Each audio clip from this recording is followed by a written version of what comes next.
Minister believes the UK is on course for a hung parliament and says Labour could be the largest party, but voters won't want to see Sir Keir Starmer propped up in Downing Street by the SNP. Rishi Sunak has described the local election results as bitterly disappointing. The Conservatives lost nearly 500 council seats and the Mayor's position in the West Midlands. But Women's Minister Maria Caulfield has told GBNews things aren't as bad as the polls suggest. 4 months now they've been saying that we're 20 points behind Labour, and actually when you look at the results from the local elections, and experts have done the drilling down on those numbers, it's between 7 to 9 points, and what we're actually looking for at is a potential hung parliament. And if Labour then want to go into government, they would have to do deals with parties like the SNP, the Lib Dems, and parties like the Green Party as well. John Swinney's likely to be confirmed as the next leader of the SNP today after a potential challenger pulled out late last night. Veteran party activist Graham McCormick's now endorsed John Swinney to become Scotland's next First Minister. It leaves Mr Swinney as the only official candidate after Humza Yousaf announced he was stepping down last week. He's set to be the elected leader of the SNP when nominations close at midday. Palestinians have been told to evacuate Rafah in southern Gaza as the Israeli military prepares for a ground offensive. Israel's military says it's told up to 100,000 residents in the east of the city to evacuate, claiming it's part of a limited scope operation rather than a full-scale ground assault. It comes after ceasefire talks with Hamas collapsed over the weekend. Well, the IDF says it's encouraging Palestinians to move to an expanded humanitarian zone. However, people moved to those areas are being told it's safer. The Israeli military has cautioned Hamas is known to fire from such places. It's added it was not setting a time frame for the Rafah evacuation, but would make operational assessments. And that's it. You can get more on all of our stories by scanning the QR code on your screen or go to gbnews.com/alerts. That is it for the moment. I'll be back with more at the top of the hour.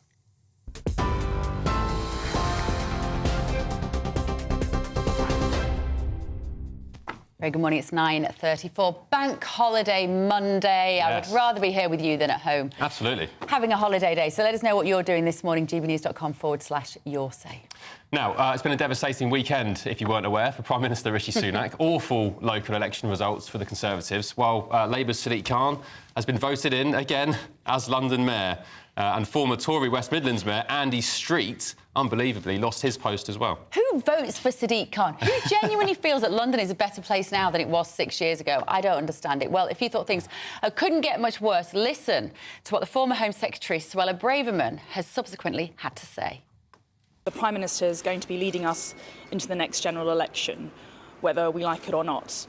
What he needs to do to salvage this dire situation is to accept the enormity of the problem, these terrible results, and quickly and urgently change course. So make sure that there are meaningful tax cuts that people can feel and benefit from. Put a cap. Now, Rishi Sunak, he admits his party may not win a general election this year, claims that the UK is heading for a hung parliament. So joining us now in the studio to dissect all of this is political commentator and founder of the PR firm Piers Pottinger, and our very own political correspondent, Catherine Forster. Catherine, good morning. We'll start with you. Is Rishi Sunak being a bit too optimistic here, saying that we're going to get a hung parliament? Is he just trying to breathe a bit of life back into the redundant Tories? Possibly. And it's quite something, isn't it, when a sitting Prime Minister says that a hung parliament, when that's their sort of best case scenario. But I think they are scouring around after this horrendous weekend that they had, looking for very tiny crumbs of comfort. Ben Houchen surviving in Tees Valley was one. And another was this poll that came out, which put Labour only 9 points ahead of the Conservatives. Now, bearing in mind, most of the polling puts Labour 20 points ahead.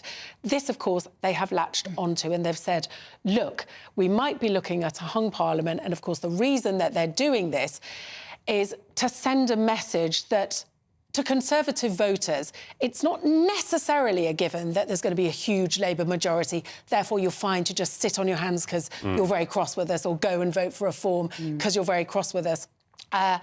So I think it's helpful for him to sort of paint that picture. I think worth saying, of course, that you can't, the 9% is if people voted in that way in a general election. And that is assuming that the nationalist vote in Scotland, which of course had no elections this time, and Wales stayed the same as 2019. Now, we're pretty sure, aren't we, that the SNP are going to lose potentially quite a lot of seats to Labour. And also in local elections, people do flirt with smaller parties. The Lib Dems did well, the Greens did well, Reform, etc. Whereas in a general election, they tend to vote a bit. Well, I voted for the Greens in the last locals because I was being a massive NIMBY about some development, but I'd never vote for them nationally. So there you go, good example. Well, Piers, you've been involved in dozens of elections. It's quite unusual at this point to hear the sitting Prime Minister come out and say, we may not win this election.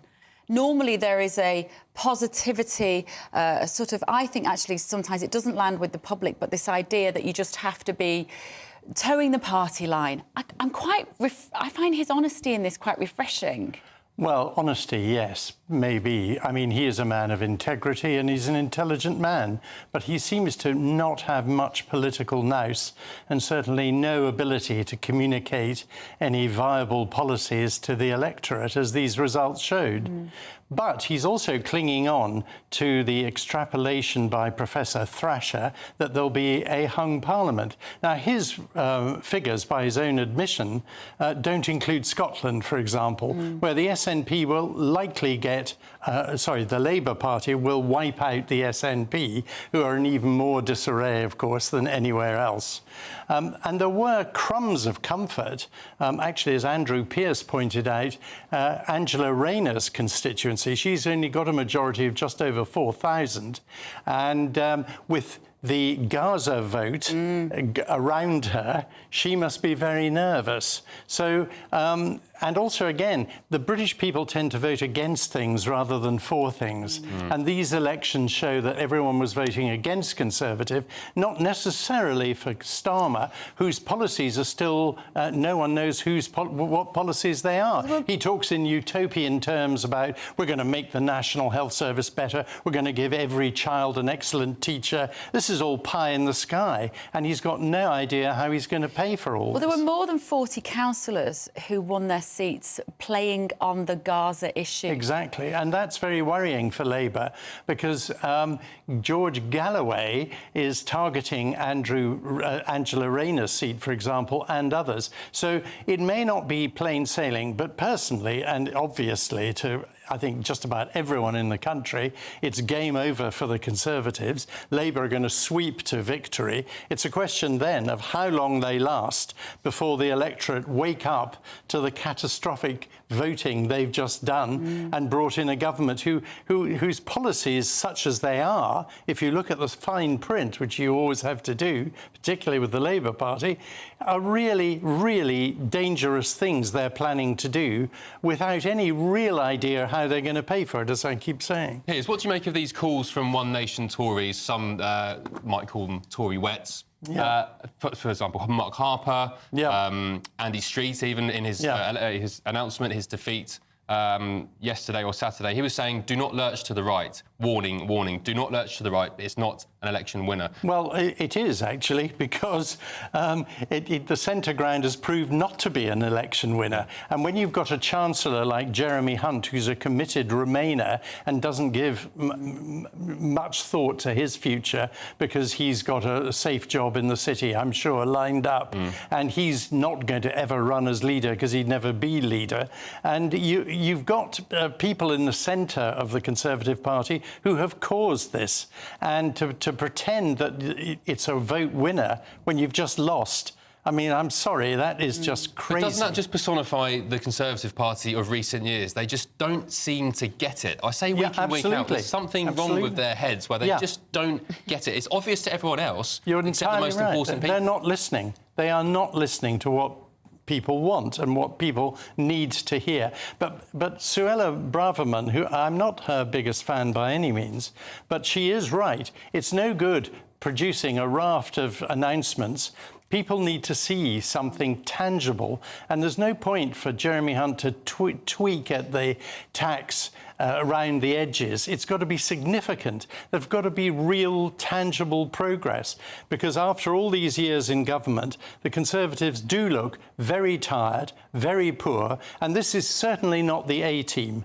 And I think after the general election, we need a complete clear-out of this lot, and that we need to find someone with political vision, someone who's got principles, values, and some idea about how they're going to transform the prosperity of this country. Nigel Farage? He is the obvious man. He is, without a doubt, the most popular, genuine politician in this country, and one of the few people with vision, whatever your views on him. He's got vision, he has principles, he has values, and he's very good at communicating them. The Tories would love him, I'm sure. Yeah. Catherine, I'm fascinated as well in terms of what happened with the mayoral elections, not just in London, but in Manchester. Andy Burnham sweeps the board again. And listening to those descriptions there from peers of what makes a good politician, Andy Burnham actually has a lot of those qualities. He communicates very well with the people. He's very well liked across all political spectrum. In London, of course, Sadiq Khan won, but without the convincing victory that he thought he might get, about 250,000 votes more than Susan Hall. Susan Hall's face on that lectern said it all, didn't it? She was clearly seething that she didn't get the support of the Conservative Party. And Rishi Sunak has pretty much admitted he didn't vote for her, did he? Yes, he voted from his constituency home in Richmond for in the mayoral election for York and North Yorkshire, but not down here. So he chose that one, and there is a huge amount of bad blood down in London between the Conservative campaign for Susan Hall and Labour Sadiq Khan, and also a lot of ill feeling from Susan Hall's team that basically they weren't given the support from CCHQ. She was not the preferred candidate. It was a strange sort of circle of events that led to her ending up in that position. They pretty much didn't think she had much hope. They didn't put the backing behind her. So I think they feel, her team feel, you know, look what we might have done if we'd had a bit of support. She's right, isn't she, Piers? Absolutely right, yes. I mean, Susan Hall, I think, is a perfectly nice woman, but she wasn't a stunning candidate, and there were opportunities here. And just think what a fillip it would have been if we'd defeated... Sorry, most sensible people, I mean by we, defeated the dreadful Sadiq Khan. And he was there to be beaten. And yes, for the second time, incidentally, the last mayoral election, the Central Office did the same thing. Picked a candidate who no one really knew or rated, who was a perfectly decent chap, and they gave him no support, no backing. Who's that, Sean Bailey? Yeah, and it didn't work. Yeah. And, you know, look, Boris became the mayor, he then became Prime Minister. It's a great stepping stone. Yeah. The obvious candidate would have been Penny Mordaunt, who's going to lose her seat at the next election, based on the recent one. Penny Mordaunt, for example, could have become mayor, would have been a popular choice, and I reckon could have beaten Sadiq Khan with the proper support. And I think Susan Hall's team are right to feel a bit bitter about the lack of support. I mean, there was none, really. Yeah, good point. And yeah, as Bev was alluding to earlier, I've not met anybody in London who's admitted to voting for Sadiq Khan. I just wonder who is voting for him. Well, I think Count Binface, he got 24,000 votes, and that says something, when he didn't even come last. So when the silliest candidate does that well, it shows something's amiss. Yeah. Right, thank you both. Keep your thoughts coming this morning, gbnews.com/your say. We will be looking at them during this quick break, but next... Yes, up next, single-sex loos. They're going to be required in all new restaurants and offices under new government plans. This is Rishi Sunak allegedly lurching to the right. What do you think about that? You're with Britain's Newsroom on GB News. Stick with us.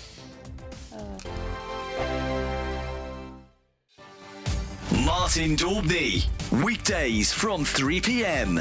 Rishi Sunak has come out fighting and declared war on what he's called the UK's sick note culture.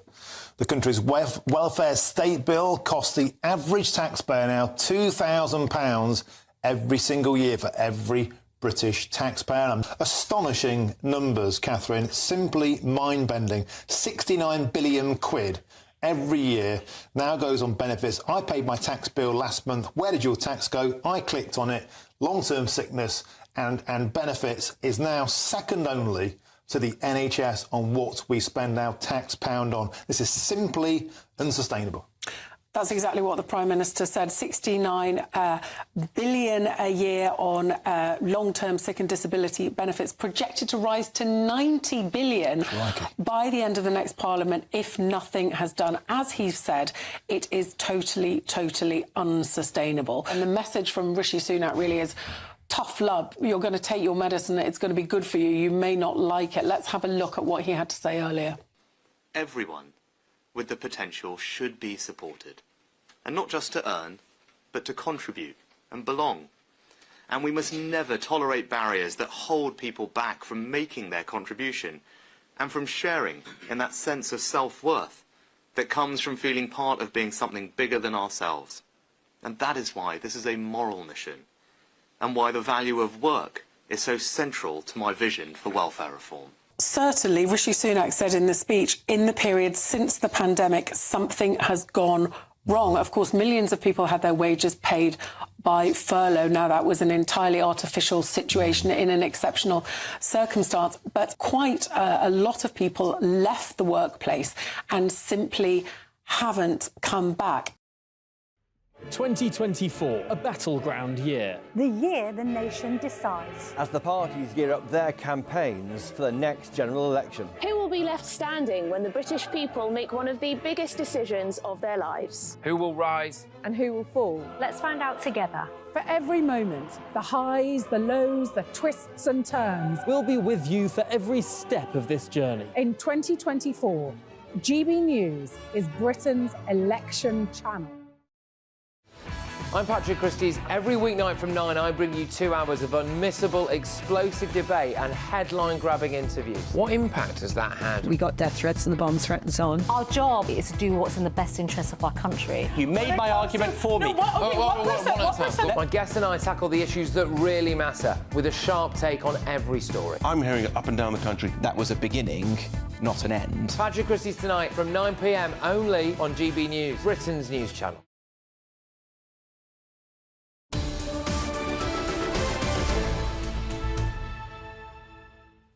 9:49, you're with Ben and Bev on Britain's Newsroom on GB News. Now, new government plans have confirmed single-sex loos are required in all new restaurants and offices. So Kane Bade, not the Women and Equalities Minister, says these mixed-sex toilet spaces deny privacy and dignity to both men and women. So is it long overdue? Political commentator Piers Pottinger is still with us in the studio. People in our inbox this morning, Piers, are saying if this is what the Tories have got to win the election, then they are taking the proverbial in a way that is rather appropriate to this story. Is this all they've got? Well, I must admit the timing of this announcement seems to me a little, again, it shows how they don't really understand when and how to make major announcements. But at least it's a step in the right direction, I believe. I mean, I think most people thought whoever came up with this unisex lavatory idea in the first place must be mad. Well, I think you were saying, Bev, it's for more economic purposes, isn't it? I think it's more about profit, this issue, because if you're building a new office block, it was cheaper to just put in one block of toilets rather than two. Well, here at GB News, we have mixed toilet space. I hate it. We all don't like it, do we? None of us are particularly pleased with having to share a cubicle next to your boss, maybe, or even your co-presenter, no offence. But actually, I can see how it works for the building in terms of profit. And I think my suspicion with this is that the rule change will mean we won't get toilets with lots of cubicles where you come out and wash your hands, so we might have 6 toilets. We might have 3 toilets then between individual, more like we'd see with the disabled loo, individual ones, because those are still allowed, aren't they? Yes, and that for people who identify as a different gender from their one they were born. And fair enough. I mean, but no, it's just... I mean, the fact we're spending so much time discussing this seems to me madness.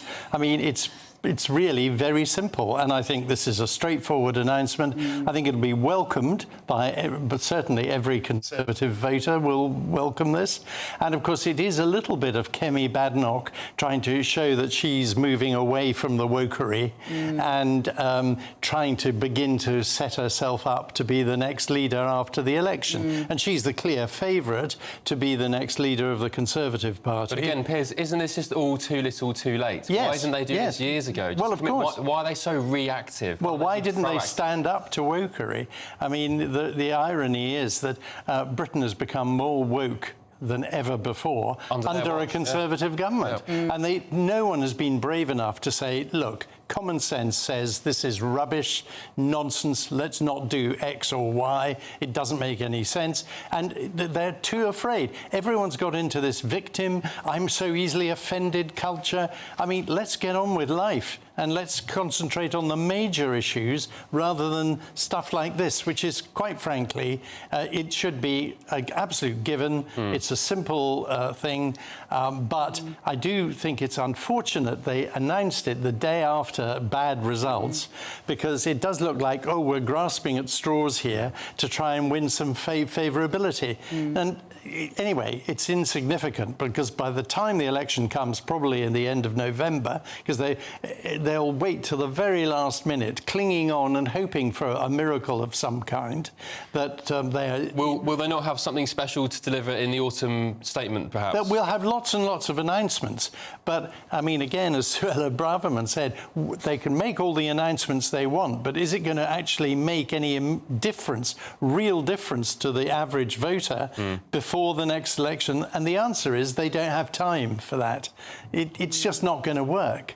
So I'm afraid to say, you know, he was going to have a July election, and they've decided to scrap that because, like any Prime Minister, they don't want to give up the job because there isn't a better one.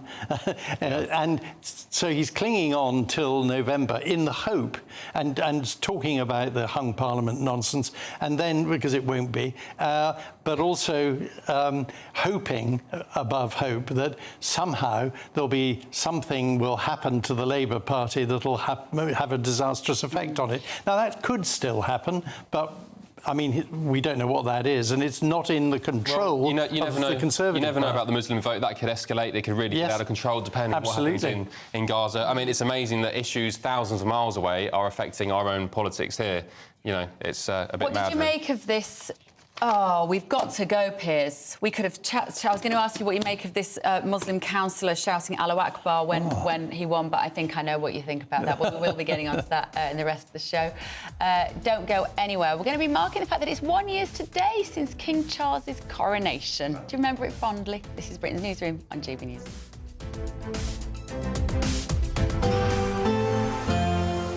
A brighter outlook with Box Solar, sponsors of weather on GB News.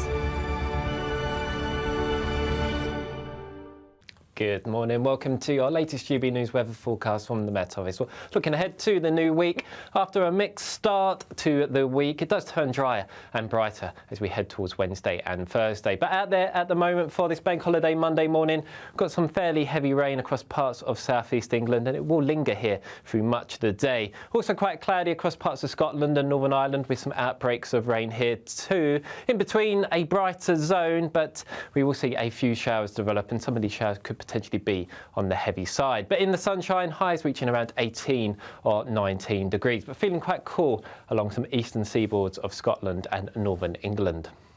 Into this evening, a lot of the showers gradually fading away, and also the area of rain across southeast England just moving off towards the continent. So that will allow a dry end to the night for many, with some clearer skies. But this central zone remaining quite cloudy with some further outbreaks of rain. But in the clearer skies, a cooler night than of late. Could see lows falling down to about 2 to 3 degrees in the countryside. So Tuesday morning, we start off fairly sunny across parts of Northern Ireland, also eastern England. Watch out for a little bit of mist and fog here, though. Elsewhere, a bit of a dull start, but I'm optimistic. The cloud will break up a little bit, especially across more southern parts of the country. But we will see, again, a scattering of showers, but they will be fewer and further between compared to today. In the sunshine, highs reaching 18, 19, possibly even 20 degrees. That warm feeling inside from Boxed Boilers, sponsors of weather on GB News.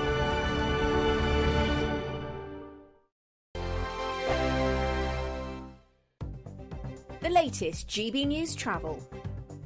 The A1 in West Yorkshire is closed northbound from Barnsdale Bar to Wentbridge South after an accident causing queues. In Staffordshire, the A38 is closed northbound where a car's overturned between Clay Mills and the A50 at Toyota Island, causing delays towards Derby. Buses replace trains between Leamington Spa and Nuneaton, between Bedford and Bletchley, and between Watford Junction and St Albans Abbey because of an overtime ban. On the M1 in Bedfordshire, the northbound exit at Junction 11A for the A5 north of Dunstable is partly blocked by an accident. In West Sussex, the A286 is closed at Fernhurst after an accident, and in East Sussex the A21 is closed in both directions at John's Cross after an accident causing delays, and the A21 is also closed southbound along London Road at St Leonards-on-Sea for emergency repairs. And that's the latest. You can stay up to date throughout the day by visiting our website gbnews.com. The next Great British Giveaway winner could be you, with a massive £20,000 in tax-free cash to be won. Imagine how you'd react getting that winning call from us. Hi, my name's Phil Cox and I won the Great British Giveaway. I'd say why not? It's what is it? The price of a text and £2 to enter. And if I can win it, anybody can win it. And they're going to get even more money this time round, so why wouldn't you go in the draw? For another chance to win £20,000 in tax-free cash, text prize to 63232. Text costs £2 plus one standard network rate message. Or post your name and number to GB05 PO Box 8690 Derby DE1 9TT. UK only. Entrance must be 18 or over. Lines close at 5 p.m. on the 31st of May. Full terms and privacy notice at gbnews.com/win. Please check the closing time if listening or watching on demand. Good luck. Are the newspapers getting you down? My wife didn't divorce me that month. Struggling to separate the wheat from the chaff? I know that it's a bit of a circus at the best of times. Well, don't worry. Headliners has got you covered. We'll take the burden of reading the day's news, and if we get depressed, who cares? It's an occupational hazard, frankly. That's Headliners on GB News from 11 p.m. till midnight, and the following morning, 5 till 6 a.m. on GB News, the comedy channel. Nah, just kidding. Britain's news channel. If you want your news to be straight talking, this is a nightmare for the Conservatives again. Down to earth. It's not just Nottingham where this is happening, is it? And most importantly, honest. Hard-working, middle-class taxpayers, they'll get the book thrown at them. Then catch me, Martin Daubney, Monday to Friday, 3 till 6 p.m. on GB News, Britain's news channel. I'm Christopher Hope. This is GB News, Britain's election channel.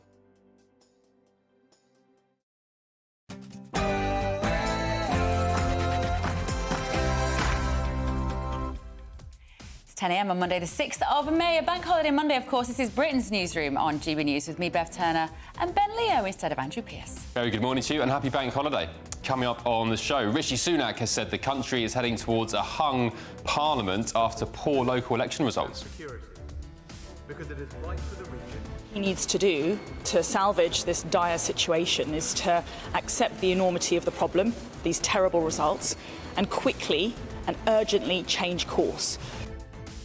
That was former Home Secretary, of course, Suella Braverman, giving her supportive advice to the Prime Minister following disappointing and local mayoral elections this weekend. I bet he was delighted to hear that. Text me, don't call. A new poll shows a quarter of Gen Z age Brits have never answered their phones and they prefer texts or voice notes. Unbelievable. British youngster Lando Norris has won the Formula One Miami Grand Prix. It's his first ever victory in the sport after a string of podiums and near misses, so a victory for Britain. Good lad.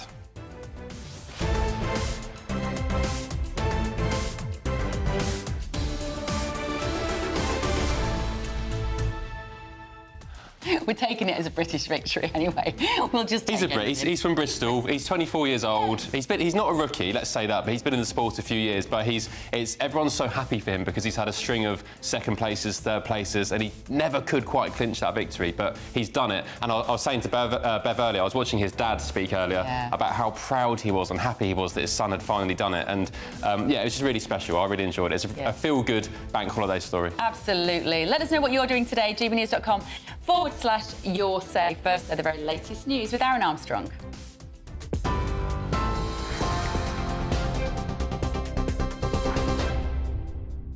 Very good morning to you. It's a minute past 10. I'm Aaron Armstrong. Rishi Sunak has admitted the Tories may not win the general election after huge defeats in local elections. The Prime Minister believes the UK is on course for a hung parliament, with Labour as the largest party, and says voters won't want to see Sir Keir Starmer propped up in Downing Street by the SNP. Rishi Sunak's described the local election results as bitterly disappointing. The Conservatives lost nearly 500 council seats and the mayor's position in the West Midlands. But Women's Minister Maria Caulfield told GB News things aren't as bad as the polls suggest. 4 months now they've been saying that we're 20 points behind Labour, and actually when you look at the results from the local elections, and experts have done the drilling down on those numbers, it's between 7 to 9 points, and what we're actually looking for is a potential hung parliament, and if Labour then want to go into government, they would have to do deals with parties like the SNP, the Lib Dems, and parties like the Green Party as well. However, chair of the Labour Party, Annalise Dodds, says Rishi Sunak's interpretation of these results is incorrect. Local elections are not a good predictor of general elections if you just look at the overall vote share, which is what he seems to have done. For example, very small parties tend to do far better in local elections. Independents tend to do better. And if you look at the places where Labour won, where Labour picked up support, it was in those constituencies that Labour will need in order to deliver a majority Labour government. So I'm afraid Rishi Sunak has got this wrong. He's tin-eared. He should be listening to that message to actually give people the chance for change. John Swinney is likely to be confirmed as the next leader of the SNP today after a potential challenger pulled out late last night. Veteran party activist Graham McCormick has now endorsed Mr Swinney to become Scotland's next First Minister. He's the only official candidate to replace Humza Yousaf, who announced he was stepping down last week. Nominations close at midday. Palestinians have been told to evacuate Rafah in southern Gaza as the Israeli military prepares for a ground offensive. Israel says 100,000 residents in the east of the city have been ordered to leave, claiming it's part of a limited-scope operation rather than a full-scale assault. It comes after ceasefire talks with Hamas collapsed over the weekend. Now, the Israeli military says it's encouraging Palestinians to move to an expanded humanitarian zone where aid will be available. The UK and other countries, though, have warned Israel against an operation in Rafah. The UN says the consequences would be devastating for some 1.4 million people. A Royal Navy patrol ship has dealt a huge blow to South American drug traffickers, seizing £500 million in cocaine in just 5 months. In the latest bust, HMS Trent intercepted and seized £204 million of the Class A drug, following the pursuit of a vessel in the Caribbean Sea. The UK Ministry of Defence says the actions of the patrol ship have severely impacted the worldwide trade in cocaine, as the crew of the vessel has now stopped £511 million worth of drugs reaching the streets of Britain and other countries. The Archbishop of Canterbury's paid tribute to the King's sense of duty after his return to public duties following his cancer diagnosis. Justin Welby says the King's transparency with his condition showed his willingness to support others. Welby's comments come on the first anniversary of the coronation. He added that crowning the King was the privilege of his lifetime. Gun salutes will be heard across the capital later in celebration of the King's coronation, with 41 volleys fired at noon by the King's Troop Royal Horse Artillery. And rail passengers are facing a week of disruption because of strikes by train drivers across some parts of the country. Members of the ASLEF union at 16 operators have launched a 6-day ban on overtime, which is expected to cause short-notice cancellations. They'll also stage 3 one-day strikes across different operators between tomorrow and Thursday. It's all part of a long-running dispute over pay. No talks have been held between the union and train operators for more than a year. Sign up to GB News Alerts by scanning the QR code on your screen, or you can go to our website for more details. Now it is back to Ben and Bev.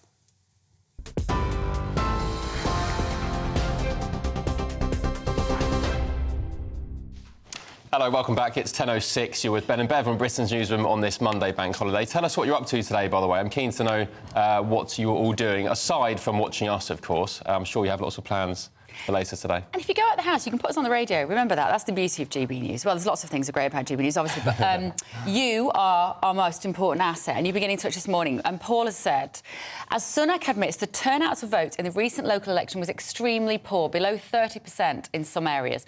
People that normally vote Tory have had enough of their antics. They just couldn't be bothered to leave the house. Sunak is deluded if he thinks this will get voters moving. By holding off a general election until deep into the winter, even less voters will turn out then. I'm afraid the Tories are in for a bigger defeat than they realise. Voter apathy. And I do wonder whether, with the election, particularly if you're a Londoner and Khan got in and you dislike his policies and as much as I do, you are going to be more galvanised because you think, I can't have this again at the general election. So you think it might be a different story come the general election? I think the results this weekend... A warning shot? Yeah. OK. A warning shot against those who didn't bother to vote. I think that when people come to the ballot box who were thinking of voting reform, they've seen what's happened over this weekend. Yeah. And they will say, I'm going to have to hold my nose here and give the Tories one last chance, because when the prospect and the reality of a socialist Labour government nears ever closer and comes knocking on your door, what are you going to do? The Green vote collapsing was interesting as well for me. And Sharon has said, why are the Green Party silent on the antics of the Green Party councillor and his team in Leeds? Now, this is this guy who... I don't think we've got a picture of him, but this is the guy who won, was shouting Allahu Akbar, was saying this is for the people of Gaza, with the Green representative behind him clapping, and I'm thinking, I'm not sure he's bothered about the environment, to be fair. I'm not sure that was the top of his list. He stood on a ticket and he said, this is for the Palestinian people. I'm like, you're representing Leeds. Go and sort out the bin collections, and the street lights and the potholes. I'm sorry. I said on Twitter, you've not got a hotline to Netanyahu all of a sudden, mate. Well, I've said it previously, this situation with Gaza affecting our politics here, why does anyone vote here based on something that's going on in Gaza, Israel? Even if the Labour Party came out and gave you everything they wanted. I think the Muslim vote made a list of 18 demands today of Keir Starmer before they would endorse him for the election. Holding him to ransom. What's the point? As if the Labour Party or the Conservatives are going to do anything here to affect what's going on in Gaza. You think Benjamin Netanyahu is going to be listening to Keir Starmer or Rishi Sunak? They're going to be doing what they feel is right to protect their country. Absolutely. And a lot of you getting in touch on the issue of single-sex loos and saying that actually this is something that you've wanted for a long time. Pollyanna said safe spaces are not in place just for women. Men need their safe spaces too. Yeah. So, yeah, keep your messages. As you know at home, our toilets here at GB News quite infamously are shared sex spaces, and that wasn't a choice of the channel. This is a building that we moved in. Yeah, we're not massive hypocrites. Or maybe some people are, I don't know. But I feel very uncomfortable walking into a toilet and seeing a woman even just washing her hands. It makes me feel a bit weird. I don't know why. It's a bit weird. It's a bit icky. Yeah. We're all grown-ups and we get on with it, and you do have some interesting conversations by the sinks. But for me, it's about schools primarily. We've got girls who are saying that they just don't go to the loo all day at school because there might be a boy in the next terrible. That is awful.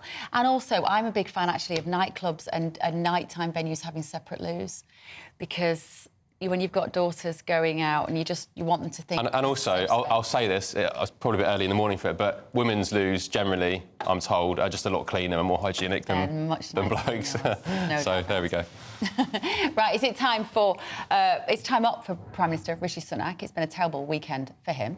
Yeah, first of all, on Saturday, Sadiq Khan won his third term as mayor, despite all the conjecture, of course, that Susan Hall would run him very, very close. It didn't happen, but take a listen to this. It's Londoners who inspire me every day to continue our mission of building a fairer, safer and greener London.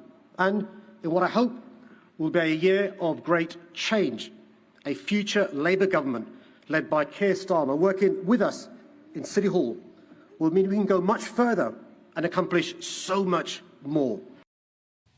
And just a few hours later, Conservative Andy Street lost the West Midlands mayoralty.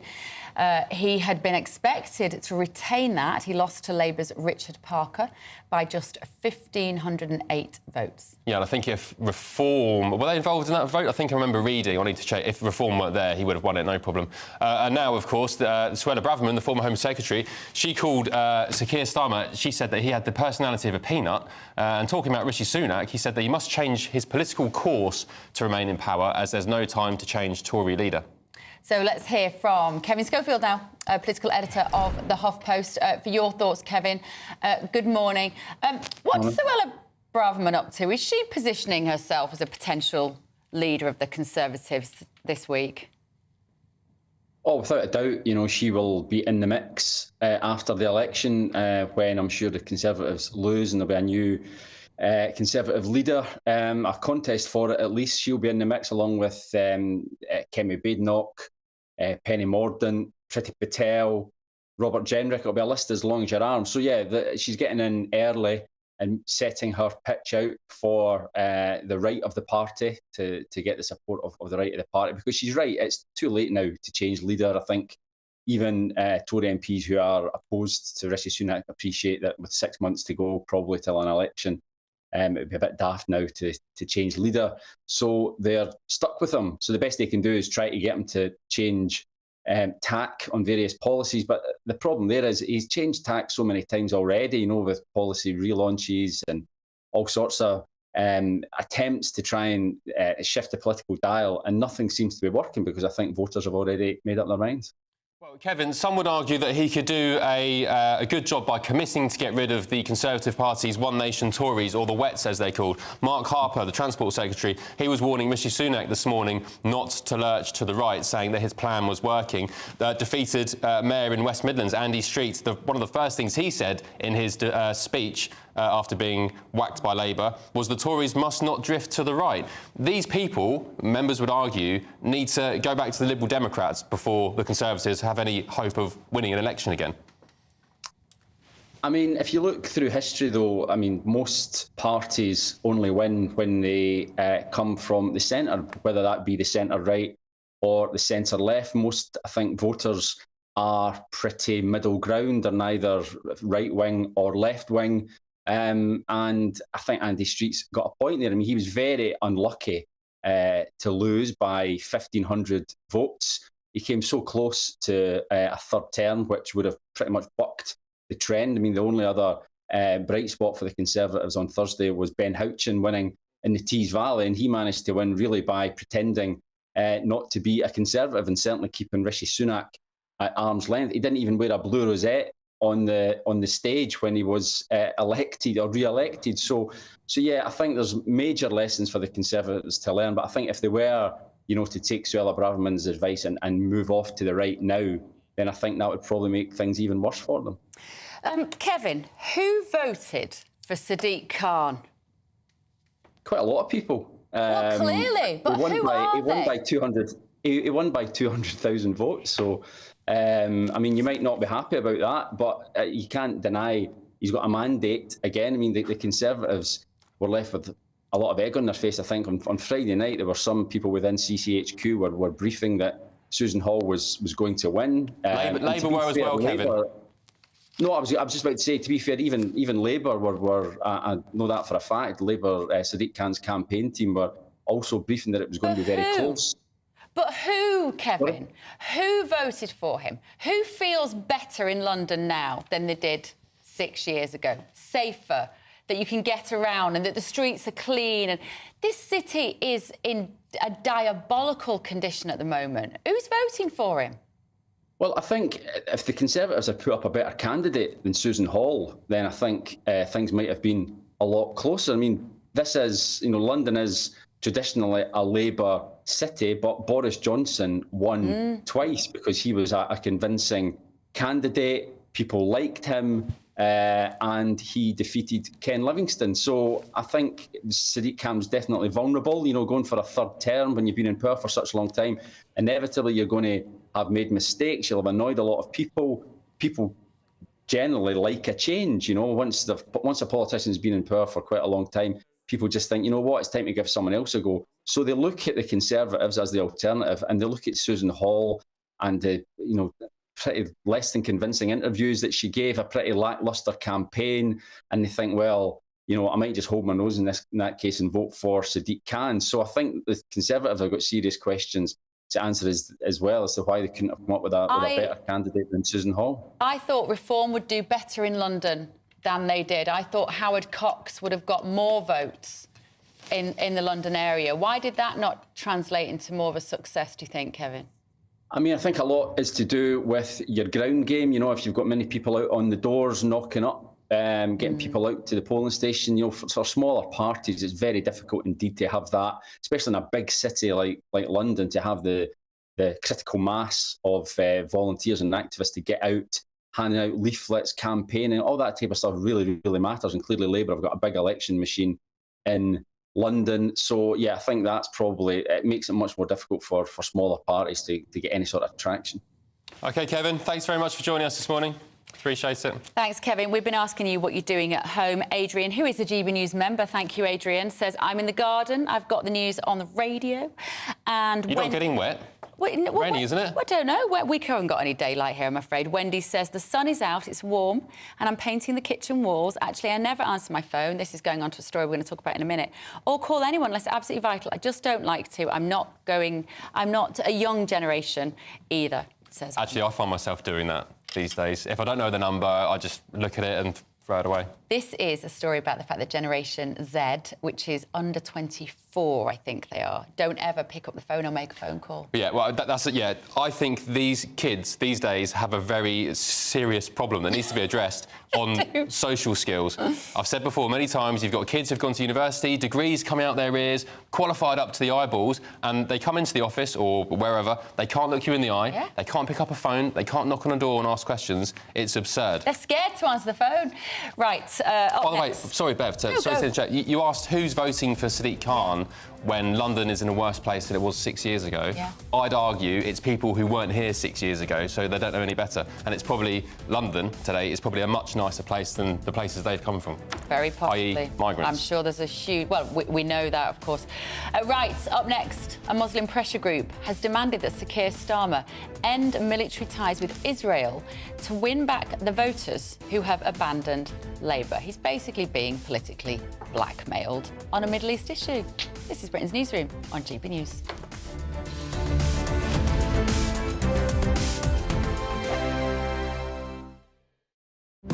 GB News is the home of free speech. We were created to champion it, and we deliver it day in, day out. Free speech allows us all to explore and debate openly the issues most important to us, our families, and of course, the British people. Having challenging conversations to enlighten each other. Which is why we hear all sides of the argument. We are the People's Channel.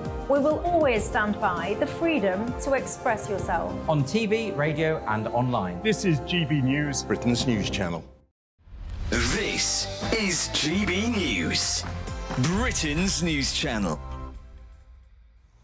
In the quaint Derbyshire village of Sudbury, there's a storm brewing between the local football club and the National Trust. This grass field might seem unremarkable, but for hundreds of years it's been part of the Sudbury Hall estate, playing host to the village football and cricket matches. Now the National Trust are planning to put an end to that tradition in the name of biodiversity, with plans for trees and plants where the football club play. Some worry it breaks a memorandum of wishes from the late Lord Vernon, whose family have lived here since 1660. Manager of Sudbury FC Tom Crutchley says he's upset at the decision. Naturally disappointed. We've been here, this is our 9th year. We've put a lot of effort into here to keep playing, to maintain it. I'm from the village originally, so personally it was, it is very upsetting. MP for Derbyshire Dale Sarah Dines says the National Trust aren't respecting the history of the site. I feel they're trampling over the wishes of historic owners who gave up this wonderful site for the nation. And for over 100 years, people have played football and cricket here. It's incredibly sad.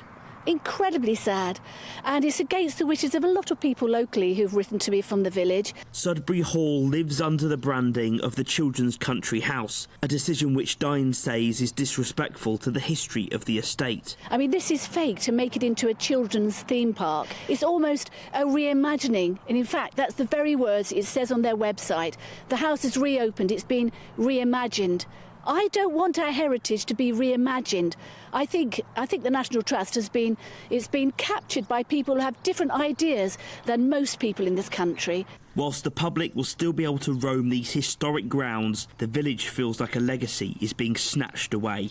Jack Carson, GB News, Sudbury. Every Saturday, 10 till 12, we'll bring you all of the news that you need to know. We'll also remind you that there is so much to smile about. It's my favourite time of the week. I get to relax, enjoy some light-hearted stories, and let Ellie teach me about fashion too. That's Saturday Morning Live, every Saturday, 10 till 12. Only on GB News, Britain's news channel. I'm Stephen Dixon, and thanks for joining us on GB News, Britain's news channel.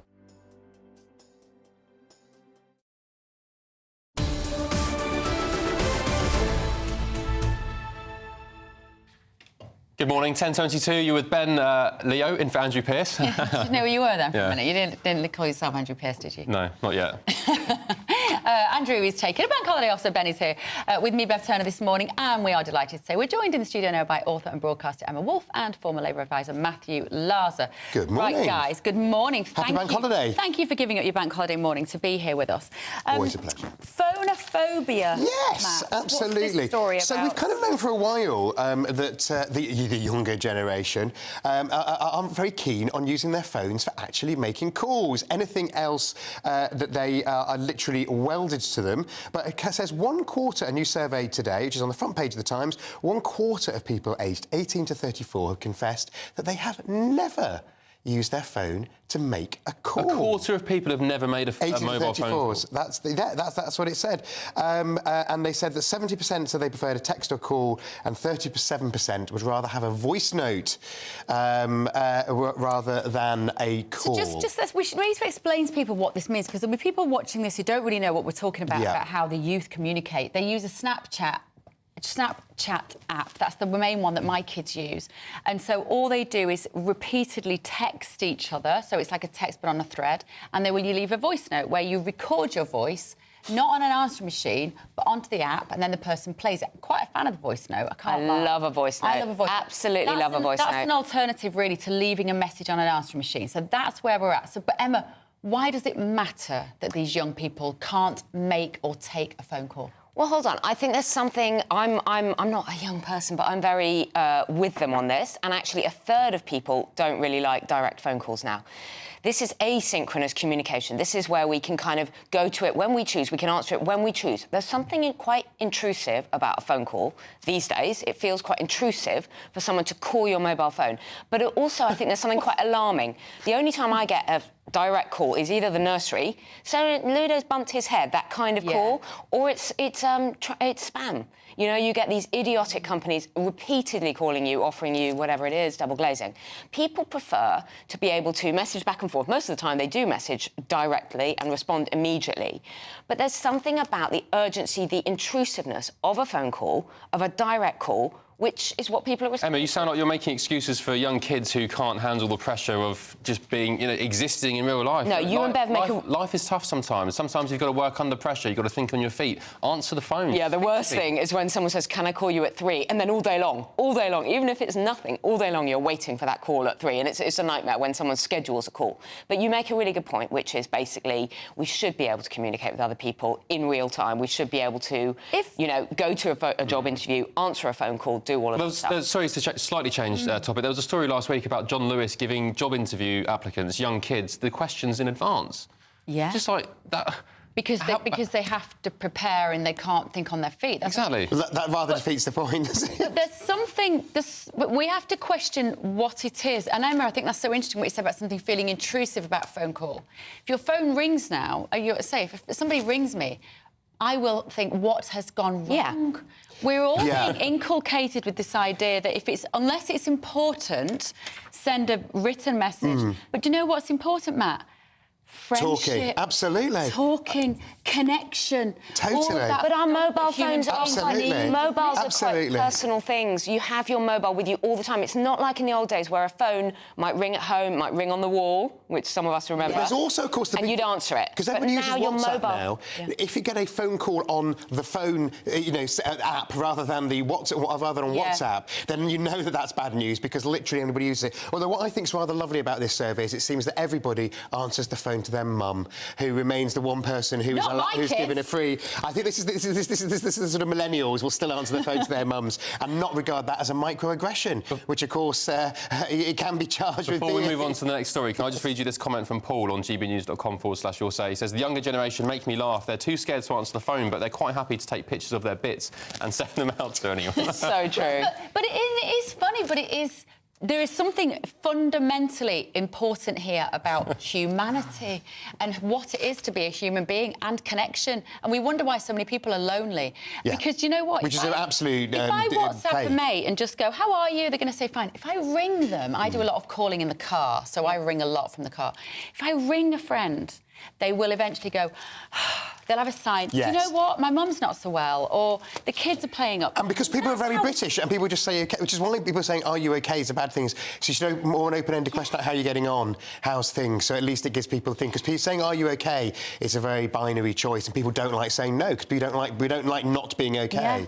We have to make our kids... I'm going to come up with a new policy here. Kids have to make phone calls.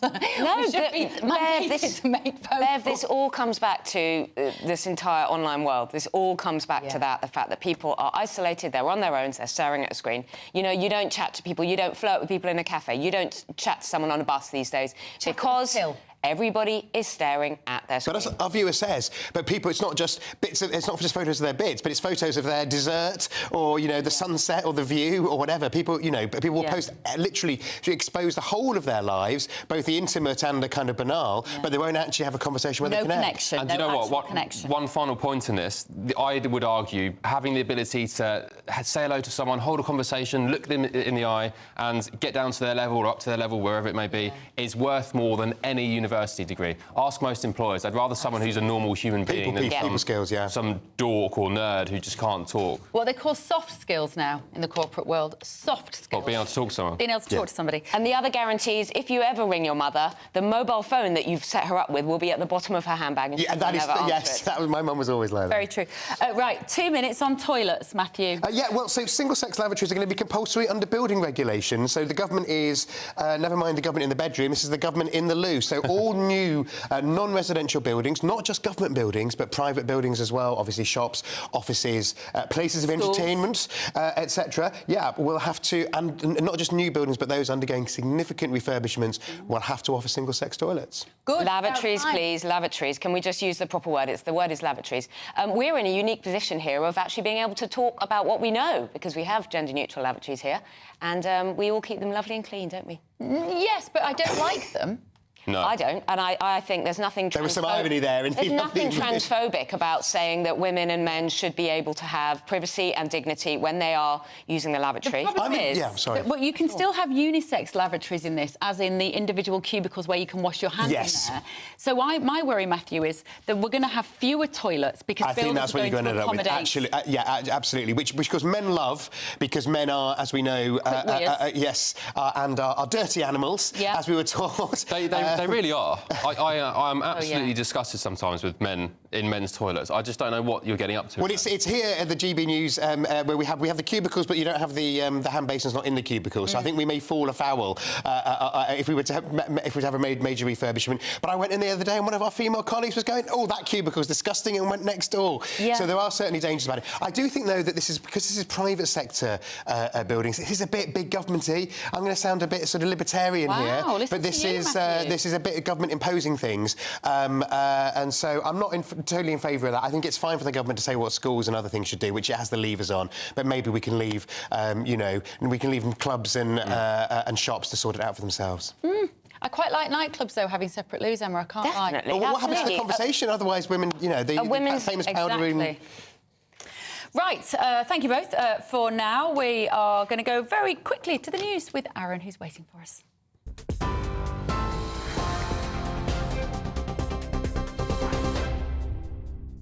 It's 10:30. I'm Aaron Armstrong in the GB Newsroom. Rishi Sunak has admitted the Tories may not win the general election after damaging defeats in the local polls. The Prime Minister believes the UK is on course for a hung parliament, with Labour as the largest party, and says voters won't want to see Sir Keir Starmer propped up in Downing Street by the SNP. Rishi Sunak described the local election results as bitterly disappointing. The Conservatives lost nearly 500 council seats and the mayor's position in the West Midlands. But Women's Minister Maria Caulfield told GB News things aren't as bad as the polls suggest. John Swinney is likely to be confirmed as the next leader of the SNP later, after a potential challenger pulled out late last night. Veteran party activist Graham McCormick's endorsed John Swinney to become Scotland's next First Minister. He's now the only candidate to replace Humza Yousaf, who announced he was stepping down last week. Nominations close at midday. The Israeli military is telling Palestinians to evacuate Rafah ahead of an expected ground offensive. It's told 100,000 residents in the east of the city to move to an expanded humanitarian zone where aid will be available. Ceasefire talks with Hamas collapsed over the weekend, and the Kerem Shalom aid crossing has been closed overnight after a rocket attack by Hamas killed 3 Israeli soldiers. The UK and other countries have warned Israel against an operation in Rafah. The UN says the consequences would be devastating for 1.4 million people. Rail passengers are facing a week of disruption because of strikes by train drivers across parts of the country.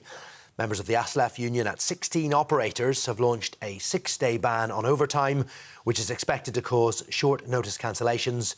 They will also stage 3 one-day strikes across different operators between tomorrow and Thursday as part of a long-running dispute over pay. More on all of our stories available by scanning the QR code on your screen for GB News alerts, or go to our website for more information.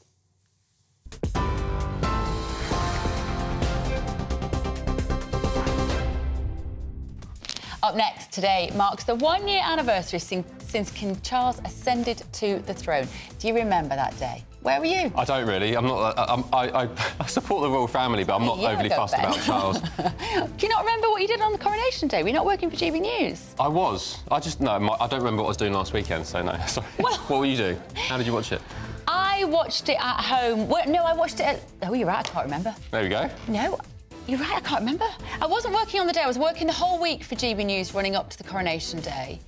Was I there? Oh, let us know what you were doing while I go through my camera roll and remember where I was on Coronation Day.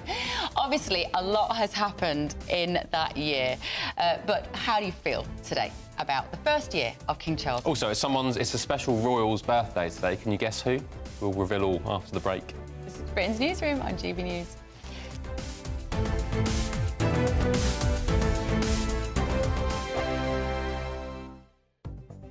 The latest GB News travel. Good morning, I'm Russell Holding. The A1 in West Yorkshire's closed northbound from Barnsdale Bar to Wentbridge South after an accident causing queues through the roadworks towards there. In Staffordshire, the A38 is closed northbound, where a car's overturned between Clay Mills and the A50 at Toyota Island, causing delays heading towards Derby. Buses replaced trains between Leamington Spa and Nuneaton, between Bedford and Bletchley, and between Watford Junction and St Albans Abbey because of an overtime ban. In West Sussex, the A286 is closed at Fernhurst after an accident. In East Sussex, the A21 is closed each way between the Cripps Corner turnoff and the Johns Cross roundabout after an accident causing delays, and the A21 is also closed southbound along London Road at St Leonards-on-Sea for emergency repairs. And that's the latest. You can stay up to date throughout the day by visiting our website, gbnews.com. GB News Breakfast, every day from 6 a.m. In the studio, the chairman of the Royal Society of St George, that's Nick Dutt. Congratulations on St George's Day. Thank you very much, and happy St George's Day to you and all the listeners, all the viewers. What does it mean to you, Nick? What are you going to do today, for instance? I'm attending an event in London for a society that celebrates St George's Day. But as a society, over the last few days, we've done a number of things. So a number of the branches around the country have held events to celebrate St George's Day. Dare I say that sort of passed under the radar probably for most people, and they sound like exactly the sort of things we ought to be doing as a country today. Eamon's campaigning for us to have a bank holiday like the Irish do. Eamon would come in on the 17th of March, head to toe, dressed in green, and doesn't understand why we English are so... I think it's self-deprecation, but he thinks it's just sort of, what, snobbery or... reticence to... It's very hard to explain to somebody who's Irish, who celebrates their national day, why people in England don't have the same enthusiasm. That's the thing. And I struggle with that. I absolutely agree. I think we should celebrate it. We should celebrate what unites us rather than what divides us. Definitely, yeah. And I agree. I think, and thanks to your channel, the tennis half event was broadcast, and we've this year seem to have a much bigger awareness of St George's Day. But over the last decade or so, there have been certain headwinds that certainly patriotism has been conflated with nationalism. It's made worse now as well because of the underlying trends, shall we say, in universities and schools to push a narrative that undermines all our history, what we've ever done. Now, yes, there are some bad things, but we've done good things. There's some great people.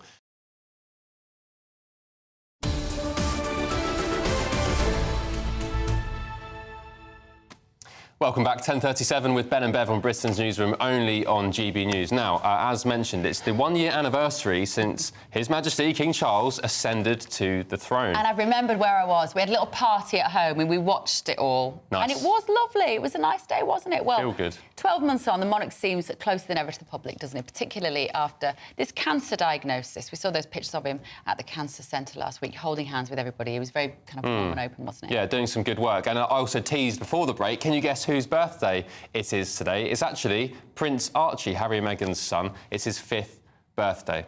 So joining us now is the former BBC royal correspondent, Michael Cole. Good morning, Michael. Thanks for joining us. First off, let's focus on the King. It's his anniversary today for the coronation. Has he done a good job? Is the future of the monarchy in safe hands? And, bearing in mind his health problems, Michael, may we see an abdication fairly soon? Never. Controversial, then. Abdication is the big no-no in the royal family. It will never, ever happen. And we live, God save the King. Long may he live. Of course, as you quite rightly say, it was a glorious day. This day last year. I was working for you, if you want to know what I was doing. I was also working for the Australians, Canadians, and at least 2 Arab television channels. So it was a busy day.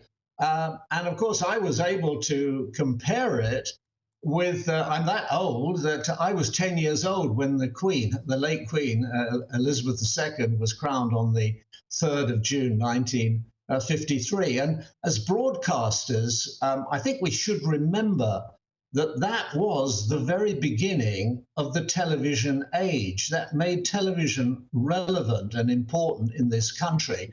And when the BBC's lead commentator, Richard Dimbleby, high in the rafters of Westminster Abbey, whispered into his lip mic, "The Queen is crowned," using the historic present tense, well, it made the hairs on the back of my 10-year-old head neck go up. And I thought then I'd love to be a television reporter, and I went on and doing that. So that was a very important day. What we saw this day last year was a precision, pomp, pageantry, a great day for the whole country, and a day off really from all the worries about COVID and the recovery from Brexit and all the rest of it. It was a one shining moment when we all got together in a 21st century show of love and devotion for Crown and Country.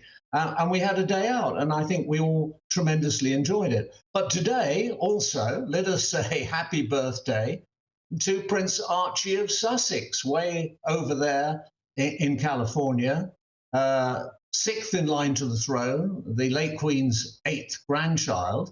And you will remember, there we see that rather controversial photo call at Windsor, where the couple, having brought their pride and joy to see the world's press, then went out of their way to hide him from them. He was in swaddling clothes, as they would say in the Bible, with a hat on, and nobody really saw him. And that followed rather strange behaviour. They wouldn't confirm where the birth had been. It was at the Portland Hospital in central London.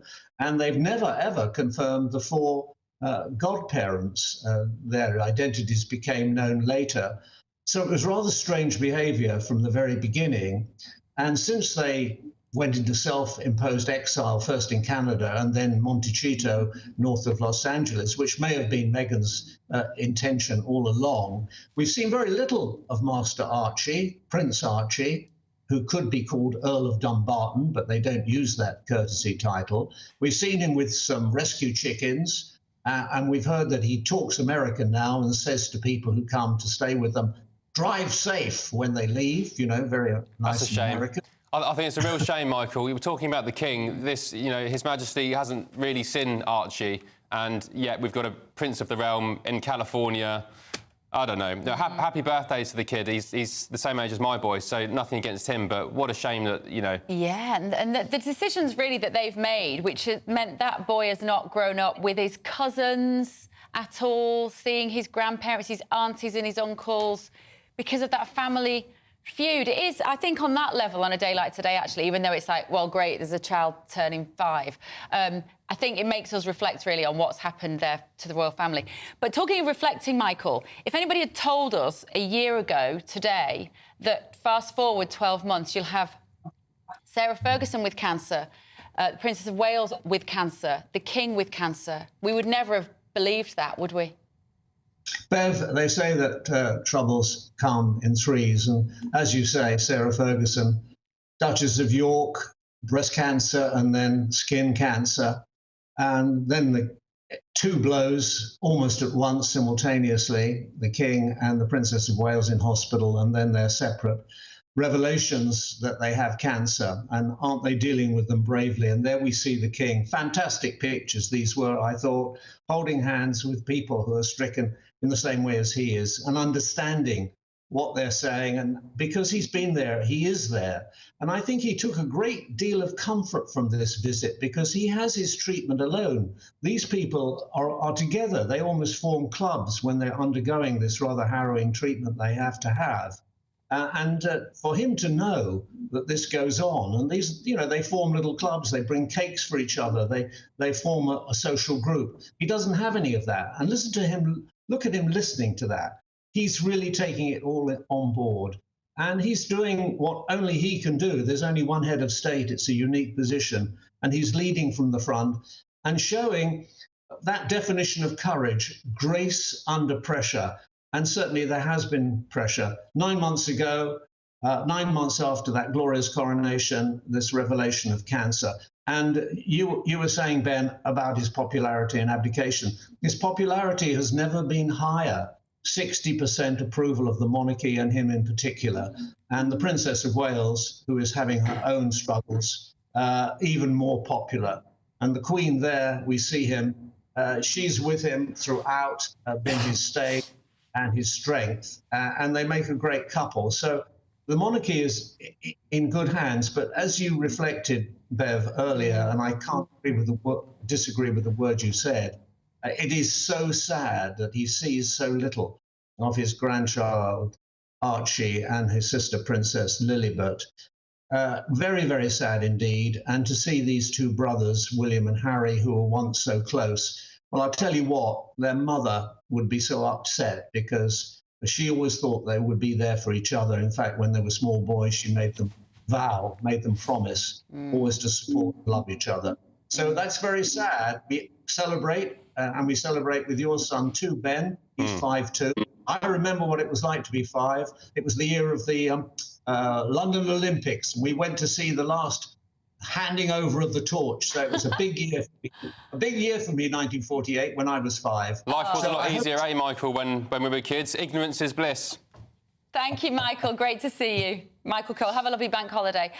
Lots of you getting in touch at home as well. Jacqueline has said to keep saying it's too late to change leader is nonsense. This is about whether Sunak should go now. Theresa May stood down in May 2019 when Boris came in as leader. July 2019 and went on to win the general election in December 2019. Yes, it'd be another leader, but let's face it, Sunak is no leader. He's a manager. I've been saying all year they should change him, but I think it's too late now. Well, if they really are facing annihilation, you may as well. It's like your last bet at the blackjack table. You've got 2 chips left. You're going to be wiped out anyway. Just go all in.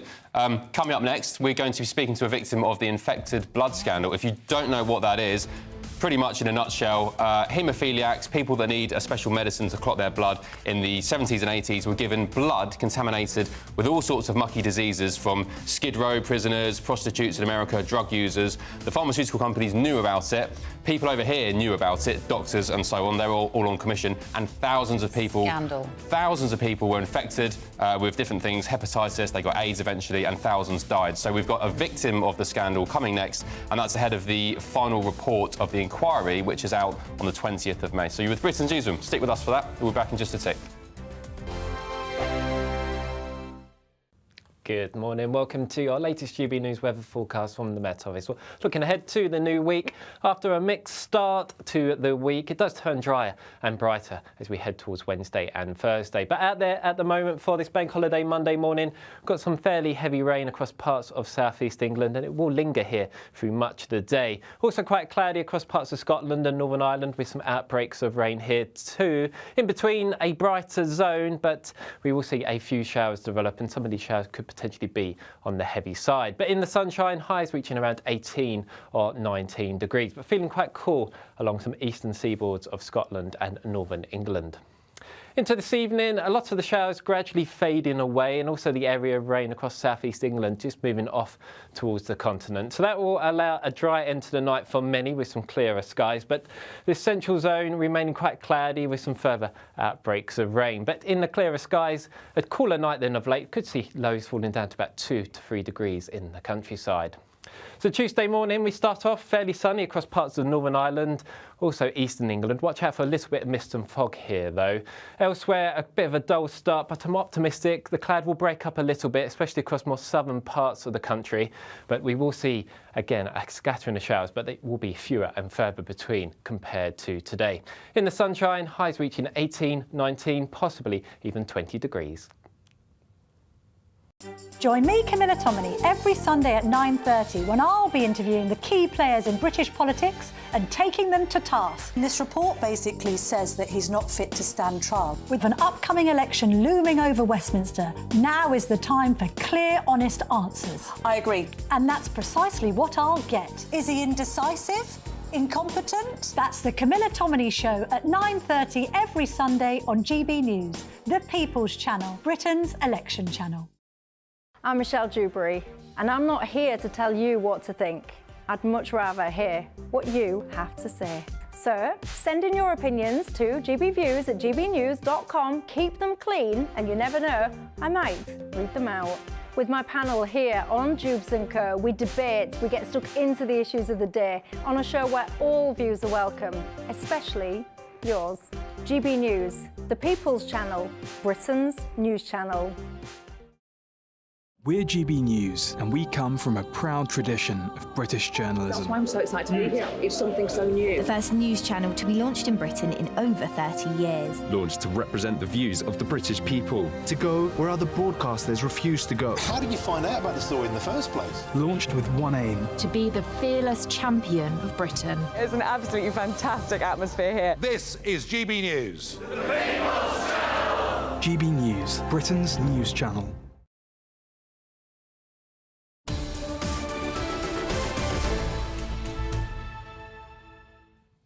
Welcome back, 10:49, Ben and Bev on Britain's Newsroom on GB News. Now, more than 3,000 people have died after contracting HIV or hepatitis C through NHS blood transfusions and other treatments during the 1970s and 80s, also known as the Contaminated blood scandal. So an inquiry into this infected blood scandal began back in 2018, taking evidence from parliamentary ministers, survivors and bereaved family members. The findings are going to be finally published later this month.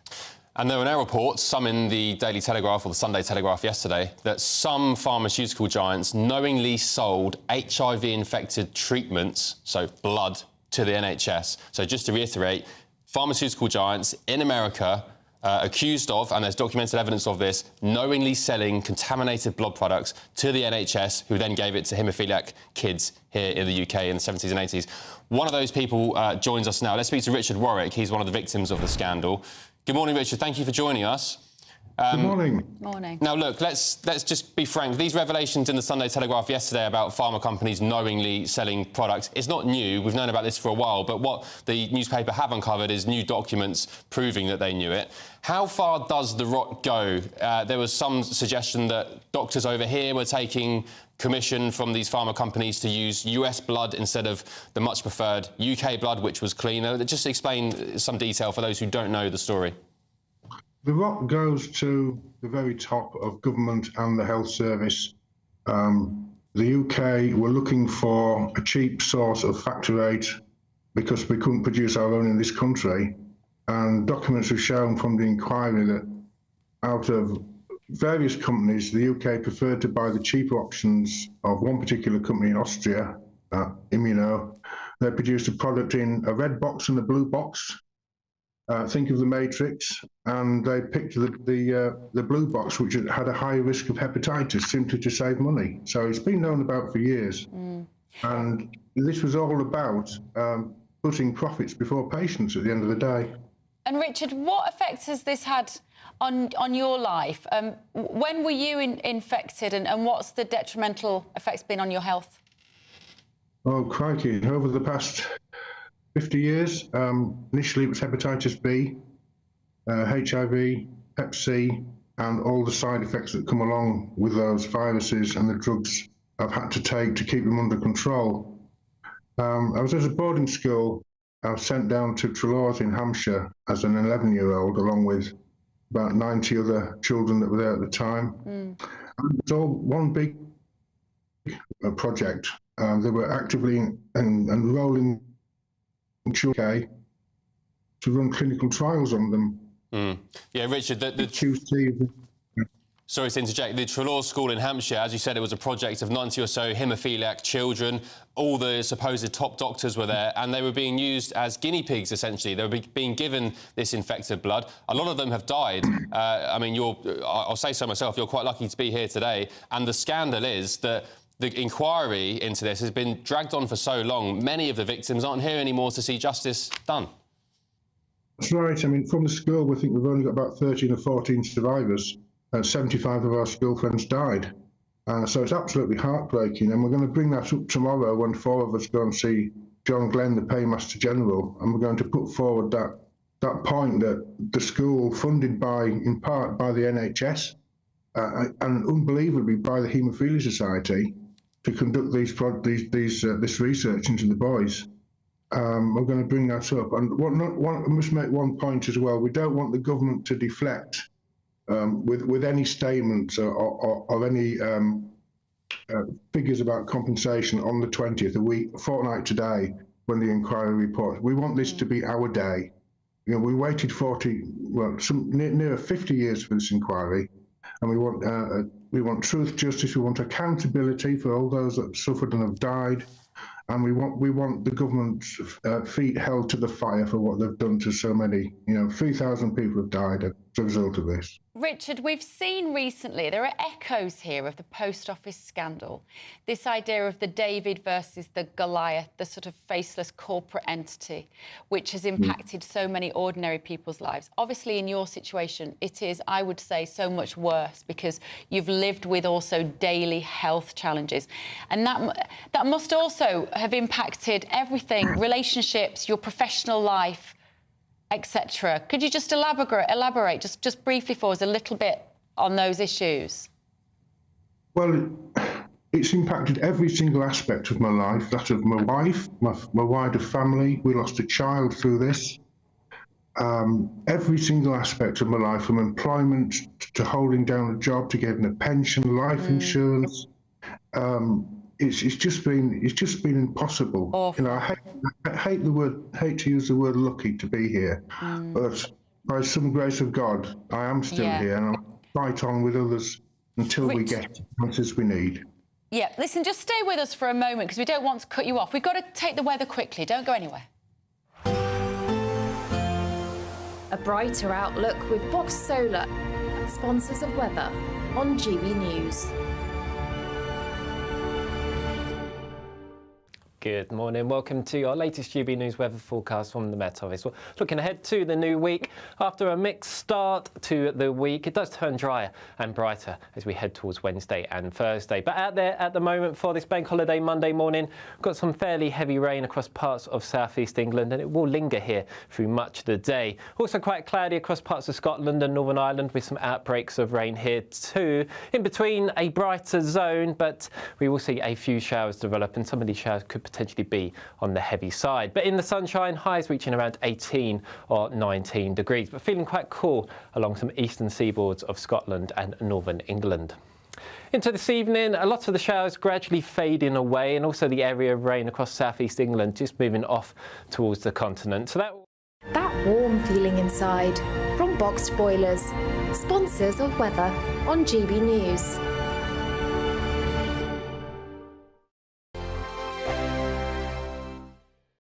It's the biggest cash prize we've given away to date. An incredible £20,000 that you could use however you like. And because it's totally tax-free, every single penny will be in your bank account to do whatever you like with. £20,000 in tax-free cash really could be yours this summer. But you've got to be in it to win it. For another chance to win £20,000 in tax-free cash, text PRIZE to 63232. Text costs £2 plus one standard network rate message. Or post your name and number to GB05 PO Box 8690 Derby DE1 9TT. UK only. Entrance must be 18 or over. Lines close at 5 p.m. on the 31st of May. Full terms and privacy notice at gbnews.com/win. Please check the closing time if listening or watching on demand. Good luck. 2024, a battleground year. The year the nation decides. As the parties gear up their campaigns for the next general election. Who will be left standing when the British people make one of the biggest decisions of their lives? Who will rise? And who will fall? Let's find out together. For every moment, the highs, the lows, the twists and turns. We'll be with you for every step of this journey. In 2024, GB News is Britain's election channel.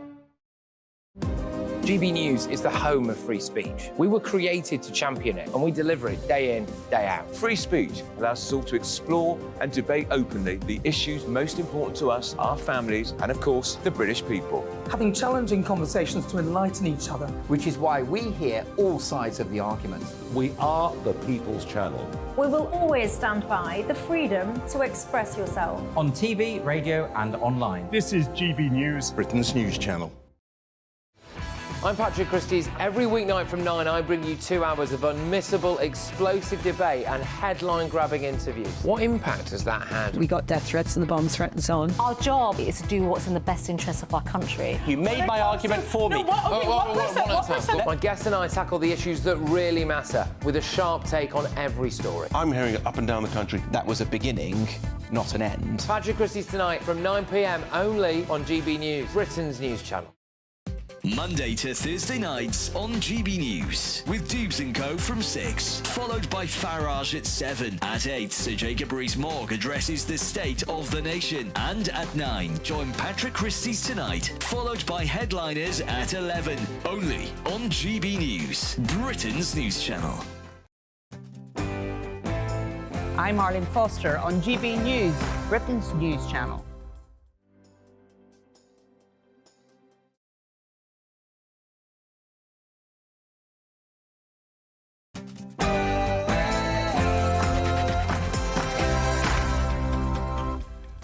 Good morning to you. It's 11 a.m. on Monday, the 6th of May. Don't wish the week away. No, there we go. This is Britain's Newsroom on GB News with me, Ben Leo, in for Andrew Pearce, and Beverly Turner. Very good morning to you. So, is it time up for Rishi Sunak? He said the country's heading towards a hung parliament after the poor local election results. Because it is right for the region. He needs to do to salvage this dire situation is to accept the enormity of the problem, these terrible results, and quickly and urgently change course. Former Home Secretary Suella Braverman there giving her advice to the Prime Minister following disappointing electoral results over the weekend. SNP leadership deadline is looming. Former Deputy First Minister John Swinney looks set to be the next SNP leader as the deadline for applications is set at midday today. If you want to get your nomination in, you've got an hour to do it. And some feel-good news. British youngster Lando Norris has won the Formula One Miami Grand Prix. It's his first ever victory in the sport after a string of podiums and near misses. Well done, Lando. And should we let bygones be bygones? Yes, we should. Doctors are advising that letting go of your anger is tangibly good for your health and longevity.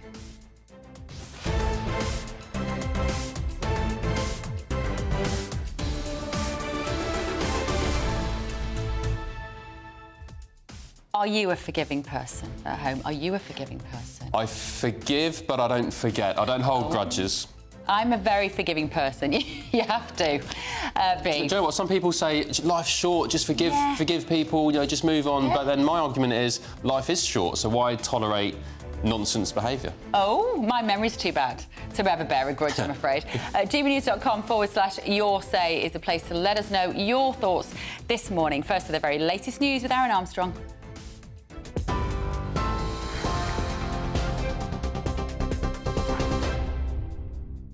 Very good morning to you. It's 11:11. I'm Aaron Armstrong. Rishi Sunak's conceded for the first time the Tories may not win the general election. The Prime Minister believes the UK is on course for a hung parliament, with Labour as the largest party, and he says voters won't want to see Sir Keir Starmer propped up in Downing Street by the SNP. Rishi Sunak, though, has described the local election results as bitterly disappointing. The Conservatives lost nearly 500 council seats and the mayor's position in the West Midlands. But Women's Minister Maria Caulfield told GB News things aren't as bad as the polls suggest. 4 months now they've been saying that we're 20 points behind Labour, and actually when you look at the results from the local elections, and experts have done the drilling down on those numbers, it's between 7 to 9 points, and what we're actually looking for is a potential hung parliament, and if Labour then want to go into government, they would have to do deals with parties like the SNP, the Lib Dems, and parties like the Green Party as well. However, chair of the Labour Party, Annalise Dodds, says Rishi Sunak's interpretation of those results is incorrect. Local elections are not a good predictor of general elections if you just look at the overall vote share, which is what he seems to have done. For example, very small parties tend to do far better in local elections. Independents tend to do better. And if you look at the places where Labour won, where Labour picked up support, it was in those constituencies that Labour will need in order to deliver a majority Labour government. So I'm afraid Rishi Sunak has got this wrong. He's tin-eared. He should be listening to that message to actually give people the chance for change. John Swinney is set to be confirmed as the next leader of the SNP today after a potential challenger pulled out late last night. Veteran Party activist Graham McCormick's now endorsed Mr Swinney to become Scotland's next First Minister. He's the only official candidate to replace Humza Yousaf, who announced he was stepping down last week. Nominations will close at midday. Palestinians have been told to evacuate Rafah as the Israeli military prepares for a ground offensive. 100,000 residents in the east of the city have been ordered to move towards an expanded humanitarian zone ahead of what Israel has described as a limited-scope operation. It comes after ceasefire talks with Hamas collapsed over the weekend. Now, Egyptian media is reporting that a Hamas rocket attack that killed 3 Israeli soldiers near an aid crossing has caused that breakdown in negotiations. 12 Palestinians are reported to have been killed by Israeli strikes in Rafah overnight. The UK and the UN have warned Israel against an operation in southern Gaza. 4 men have been charged after £40 million worth of cocaine was found in a pub car park. Around 500 kilograms of the drug was discovered in the back of a van in Lely, East Yorkshire.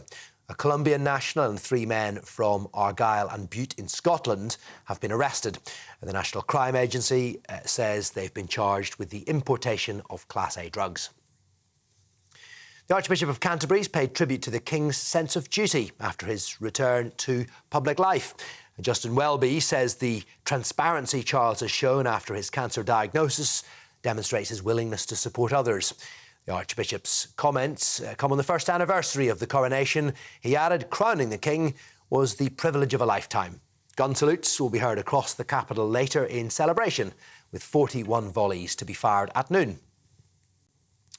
Rail passengers are facing a week of disruption because of strikes by train drivers across several parts of the country. Members of the ASLEF union at 16 operators have launched a 6-day ban on overtime. That's expected to cause short-notice cancellations. They'll also stage 3 one-day strikes across a number of operators between tomorrow and Thursday.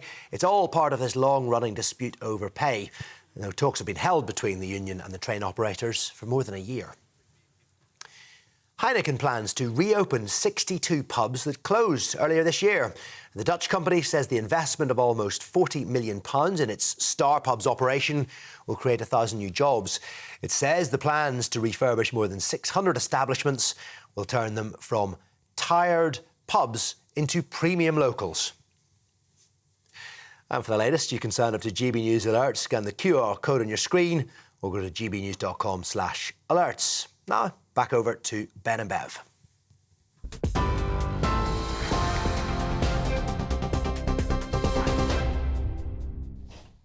Morning. Morning. 11:06. Sorry. Bank Holiday Monday. We're so happy to be here with you this morning. Thank you for joining us and giving up your bank holiday. Hopefully you sat back with a cup of coffee and a bacon butty and not rushing out to work. Lots of you in the garden, it sounds like, doing, tending to your shrub and your flowers. The sun's out, but it's raining here. Anyway, let's move on. We're going to go back to our previous guest, Richard Warwick. He's one of the victims of the infected blood scandal. So just as a reminder, if you're just tuning in, the infected blood scandal was dubbed the biggest scandal in the history of the NHS. Haemophiliacs, people who need factor VIII medicine, blood plasma to clot their blood because their body doesn't do it. They were given blood products by the NHS. There was pretty much sent from prisons, prostitutes, drug users in the US. The government knew about it, doctors knew about it, and now here returns Richard, one of our victims. Richard, in terms of compensation from the government, the inquiry concludes on the 20th of May next week. What do you want in terms of monetary compensation? Is it even about that? Yes and no. I mean, no amount of money can bring back life or health. And we have to remember that it's not just about that. It's about loss of earnings, loss of a family life, loss of pensions, insurance, and everything that goes along with that career. For me personally, it's all about accountability. I want people held to account. I want government ministers held to account, those that made decisions, wrongly made decisions, to be, have their feet held to the fire and be criticised. There's going to be a lot of criticism in this report, I don't doubt, but I don't want the government distracting or deflecting away from the day. We've all worked and pushed for this inquiry for so long, getting on for 40, 50 years, and we just want it to be our day. We want to hear what Sir Brian has to say in this report. OK. Richard, just in 10 seconds, what's your view on pharmaceutical companies now? Do you trust them? Absolutely not. I think they all work, have done and consistently do work within the fringes of the law. Yeah. It's all about money. It's all about profits before patients. And I think that will always remain the case, sadly. And unfortunately, captured regulators as well, which does not appear to be changing at all. Richard, we wish you all the very best. Thank you so much. We will keep following your story here on GB News. Keep fighting for people who need justice. A statement from Trilloa School and College, which is the boarding school that Richard was talking about, said, "We await the publication of the infected blood inquiry, which we hope will provide our former pupils with the answers they have been waiting for." Okie doke. Is it time for... Well, is it time up, rather, for Prime Minister Rishi Sunak? It's been a miserable weekend for him, of course. First of all, on Saturday, Sadiq Khan won his third term as London Mayor. I don't know how, I don't know who's voting for him, but take a listen to this. It's Londoners who inspire me every day to continue our mission of building a fairer, safer and greener London. And in what I hope will be a year of great change, a future Labour government led by Keir Starmer, working with us in City Hall, will mean we can go much further and accomplish so much more. With the Susan Hall set jaw there tensed in the background. And now, former Home Secretary Suella Braverman has said that Rishi Sunak must change his political course to remain in power, as there is no time to change the Tory leader. Paul Scully is the Conservative MP for Sutton and Cheam, and I'm delighted to say he joins us now. Good morning, Paul. Morning to you, Ben. Hiya. First of all, there has been some warning shots from people like Andy Street, who lost his race in the West Midlands, Mark Harpo, the Transport Secretary, saying, guys, Conservative Party, do not lurch to the right as a result of what's happened this weekend. But can I put it to you, Paul, that you need to do exactly that, because doing the same thing over and over again and expecting different results isn't going to work?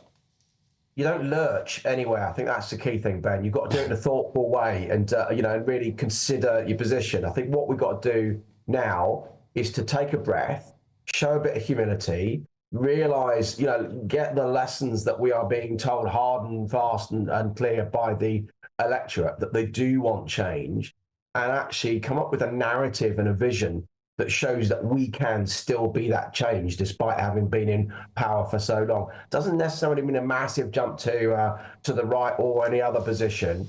You've got to stay where the majority of the electorate are, and then take them with you on a journey. Well, the majority of the electorate last week were with Labour councillors, Paul, and also here in London and in Manchester, those two Labour mayors, Andy Burnham and Sadiq Khan, getting in. You wanted to run that ticket in London here, and Susan Hall got her name there first. What are your thoughts now, having watched her be defeated by Khan? Well, I mean, that's the illustration of actually, if you lurch to the right, you're not going to take people with you. If you run a core vote strategy, you're basically going to end up with your core vote. And in a place like London, there just are not enough people in that core vote to get anywhere near beating someone like Sadiq Khan, who piles on his votes in places like Haringey and Tottenham, those kind of areas, Islington, etc., and Tower Hamlets. We just don't have those numbers there. So you need people who can cross over into, like Boris did when he was mayor, into places where they don't necessarily automatically tribally go for Conservatives. And that's what we've seen. Andy Street did that brilliantly, and he was so close. Paul, we saw, though, in the outer boroughs, places like Bromley and so on, they did well, the Conservatives did well in the council elections. Do you think if you had run in that mayoral race instead of Susan Hall, and you had clear backing from the party, which many would argue Susan Hall did not have, would you have beaten Sadiq Khan? I think what we would have got was we'd have got the debate that Londoners deserve, the contest that Londoners deserve, because really, right from the beginning, we were focusing on Susan's Oyster card. We were focusing on, a lot of the finger wagging rather than actually the real issues: housing, crime, transport, and what more we can do. So, yeah, I think I could have held Bexley, Bromley, and those kind of people who are furious about ULEZ and about Sadiq Khan sort of just ignoring them, and really tackled issues around crime that inner London are really concerned about as well. That's what you've got to say, not conflicting things, but actually speak to those people and their motivators for a vote. That's what I would have done. And hopefully, maybe we'll never know, I may be able to beat him. Who votes for him, Paul? Because I understand that he gets the ethnic minority vote, majority in London, actually, I think now, isn't it? He gets a lot of migrants' votes. True, or people born of, descended from migrant parents. But who else votes for him? Is it the kind of, you mentioned the Islington, is it the champagne socialist dinner party set? Is it your limousine liberals? Is it those people who've done well and live in London, but still like to say, oh, I couldn't vote for the Conservatives, and do their virtue signalling as they pass around the focaccia bread? Is it that lot? I think, yes, absolutely, those sort of people as well. But I think, what we've not been able to do is when you talk about something like ULEZ, the expansion into outer London, which meant that people who really can't afford to change their cars very easily, but still rely on them, he was able to portray the fact that ULEZ expansion, the sledgehammer to crack a nut, was the only way you can get clean air. And then he was actually saying hardly anyone was affected by it. You can't have it both ways. You can't pay £12.50 for the privilege, in inverted commas, of polluting London. So his logic just doesn't work. But we weren't able to get that across to people that would vote for him, that say, oh, but I want clean air. There are other ways of doing it, tackling pollution hotspots, for example. Paul, over 1 million people voted for Sadiq Khan, so he must be doing something right. What do you admire about Sadiq Khan? What do people admire about him? He's a skilled political operator. He knows how to work on different segments of London. As you talked about various ethnic minorities, there's different demographics. What we're not doing as well as Conservatives, we're not speaking to younger people. So he mops up younger votes, although they tend not to come out as much as older people in elections. Nonetheless, if you're a younger person in London, you tend to be driven towards Sadiq Khan's message, because at the moment, Conservatives just aren't speaking to them, and that's something we've got to change. Apathy, Paul, voter apathy is going to play a massive role in the election. Do you think the results of these council elections will actually galvanise more people now to go out and vote? Well, I think it's becoming really stark what the choice is now. Do you want a Conservative government? Do you want a Labour government? And Keir Starmer is no Tony Blair. He's not bringing any sort of inspiration. It's just, I am not the Conservative party. That's all he's really got to offer. So when Rishi Sunak says, you know, we've got a plan, they haven't got a plan, I think he's absolutely right, because what's going to happen if they do come in with a majority government, Labour, then they're not going to be able to fix any of the problems because they don't have that plan. It's going to be really quick when I suspect his supporters will tire of him and then look for change because he's not able to change the country. OK. Do you let your anger go, Paul Scully? We've been reading in the paper today that it's very bad for you to hold on to your anger. In politics, that must be really difficult. You know what? This is genuinely not about personal. This is about London. That's what really frustrates me most about the last year, is that we're letting Londoners down. We've gifted Sadiq Khan a third term. But, you know, I'm quite chilled, frankly. I'm off for a dog walk in a minute in pouring rain. Brilliant. Okay. All right, well, thanks for giving us your bank holiday Monday morning. I'm angry about Sadiq Khan getting... There was that little bit of hope over the weekend. Thought he might. Well, I took... I mean, I wasn't the only person, but I took loads of flack for reporting whispers from CCHQ and Labour camps that the race in London was going to be a lot closer than it was. After Sadiq Khan won, I had hundreds and hundreds of Labour supporters, left-leaning people totally ripping me on Twitter saying, you were wrong, you were wrong. Actually, no, I wasn't wrong, because I never said she was going to win. I was just reporting what was said. Well, there were a lot of people that were doing that, weren't they? I mean, a lot of you here. John said Sadiq Khan might have mopped up votes where 30 people were living in one house. I guess you're talking about postal votes there. Barry, GBNews member, this lurch to the right is nonsense. The claim that elections are won from the middle is also nonsense. It depends where that middle is. Look instead for the common ground. That's where you win elections. Stopping the boats, reducing legal migration as well, getting out of the ECHR, reducing taxes, ending wokery. These are areas of common ground, although many of people would attach them to the far right. I was just going to go on to say that. Talking about these things is not enough. And that's all the Conservatives have done. People want action. Well, you've got people, as I said to Paul Scully, people like Mark Harper, the Transport Secretary, the outgoing Mayor in the West Midlands, Andy Street, saying, do not lurch to the right. I mean, in my view, if the Tories lurched to the right, they might be centre ground. I mean, they're left of Blair's government, for crying out loud. I'm not even sure what left or right means anymore as well. That's the other thing to say, I think, at the moment. You're either a kind of libertarian or you're a bit more of an authoritarian. I think that right-left dichotomy is a bit outdated now, don't you? It's also a bit of an illusion as well. I think when you're so tribal and you put yourself in a box and say, I'm left, I'm right, I'm an anti-vaxxer, I'm a pro-vaxxer, I'm this, I'm that. I'm one of them. Proudly. Things get muddied, and I think we should all have a bit more nuance and a bit more, good faith arguments. Right. Do you have any May Day traditions? For many, it's a time of Morris dancing, May Queens and dancing around the maypole. Oh, yeah, back in the day. We're going to tell you all about that in just a minute. This is Britain's Newsroom on GB News.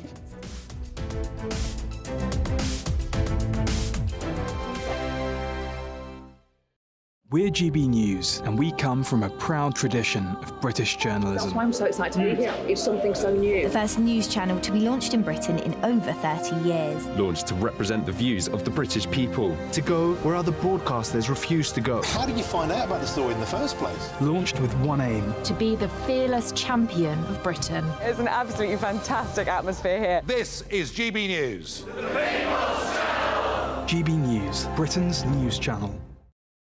This is GB News, Britain's news channel. Prince Harry, remember him? He appears to have fully turned his back on the UK as he listed his primary residence as the United States for the very first time in papers published yesterday.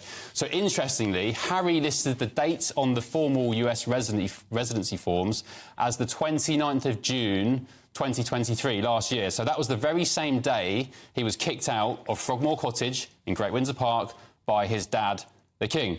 Charlotte, thank you for joining me. Okay. Are we just putting two and two together here with the significance of this date? Because there were stories during the rounds today that Harry chose that date specifically because he was so hurt about being booted out of Frogmore by his dad. Yeah, I mean, to me it feels like he's trolling his dad a bit, because he could have said that he's been a US resident since 2020 when he quit the UK and moved to the States, but instead he chose the exact day that his dad kicked him out of Frogmore. But the reason his dad kicked him out of Frogmore was because he'd slagged off Camilla in Spare. And, you know, and his dad, apparently it was a really difficult decision for Charles, because, of course, no dad wants to kick their son out of their home. But he went beyond the pale. So Charles took the difficult decision to say, look, Frogmore's been empty for years anyway. We've spent £2.4 million doing it up for you. And now you've, you know, insulted our family in your book, Spare. Why is he so hung up on Frogmore? Because this is the country he was desperate to get away from. This is a house he didn't particularly want to live in and, in fact, didn't live in. Well, he was forced, by the way, to pay £2.5 million to fund the renovations after it all kicked off. I mean, would that have anything to do with... Yeah, I mean, I'm sure that sort of galvanised his anger towards the whole situation. He thought he was getting a fantastic freebie. And there was, you know, there were a few reports at the time that Meghan actually thought she was moving into Frogmore House, which is a much grander property. And she sort of felt a bit sort of tricked or confused and hadn't quite realised it was actually a cottage, which is only a mere, I think it was only a mere 8 bedrooms. I'm Michelle Dewberry, and I'm not here to tell you what to think. I'd much rather hear what you have to say. So, send in your opinions to gbviews@gbnews.com. Keep them clean, and you never know, I might read them out. With my panel here on Dubes & Co, we debate, we get stuck into the issues of the day on a show where all views are welcome, especially yours. GB News, the People's Channel, Britain's news channel.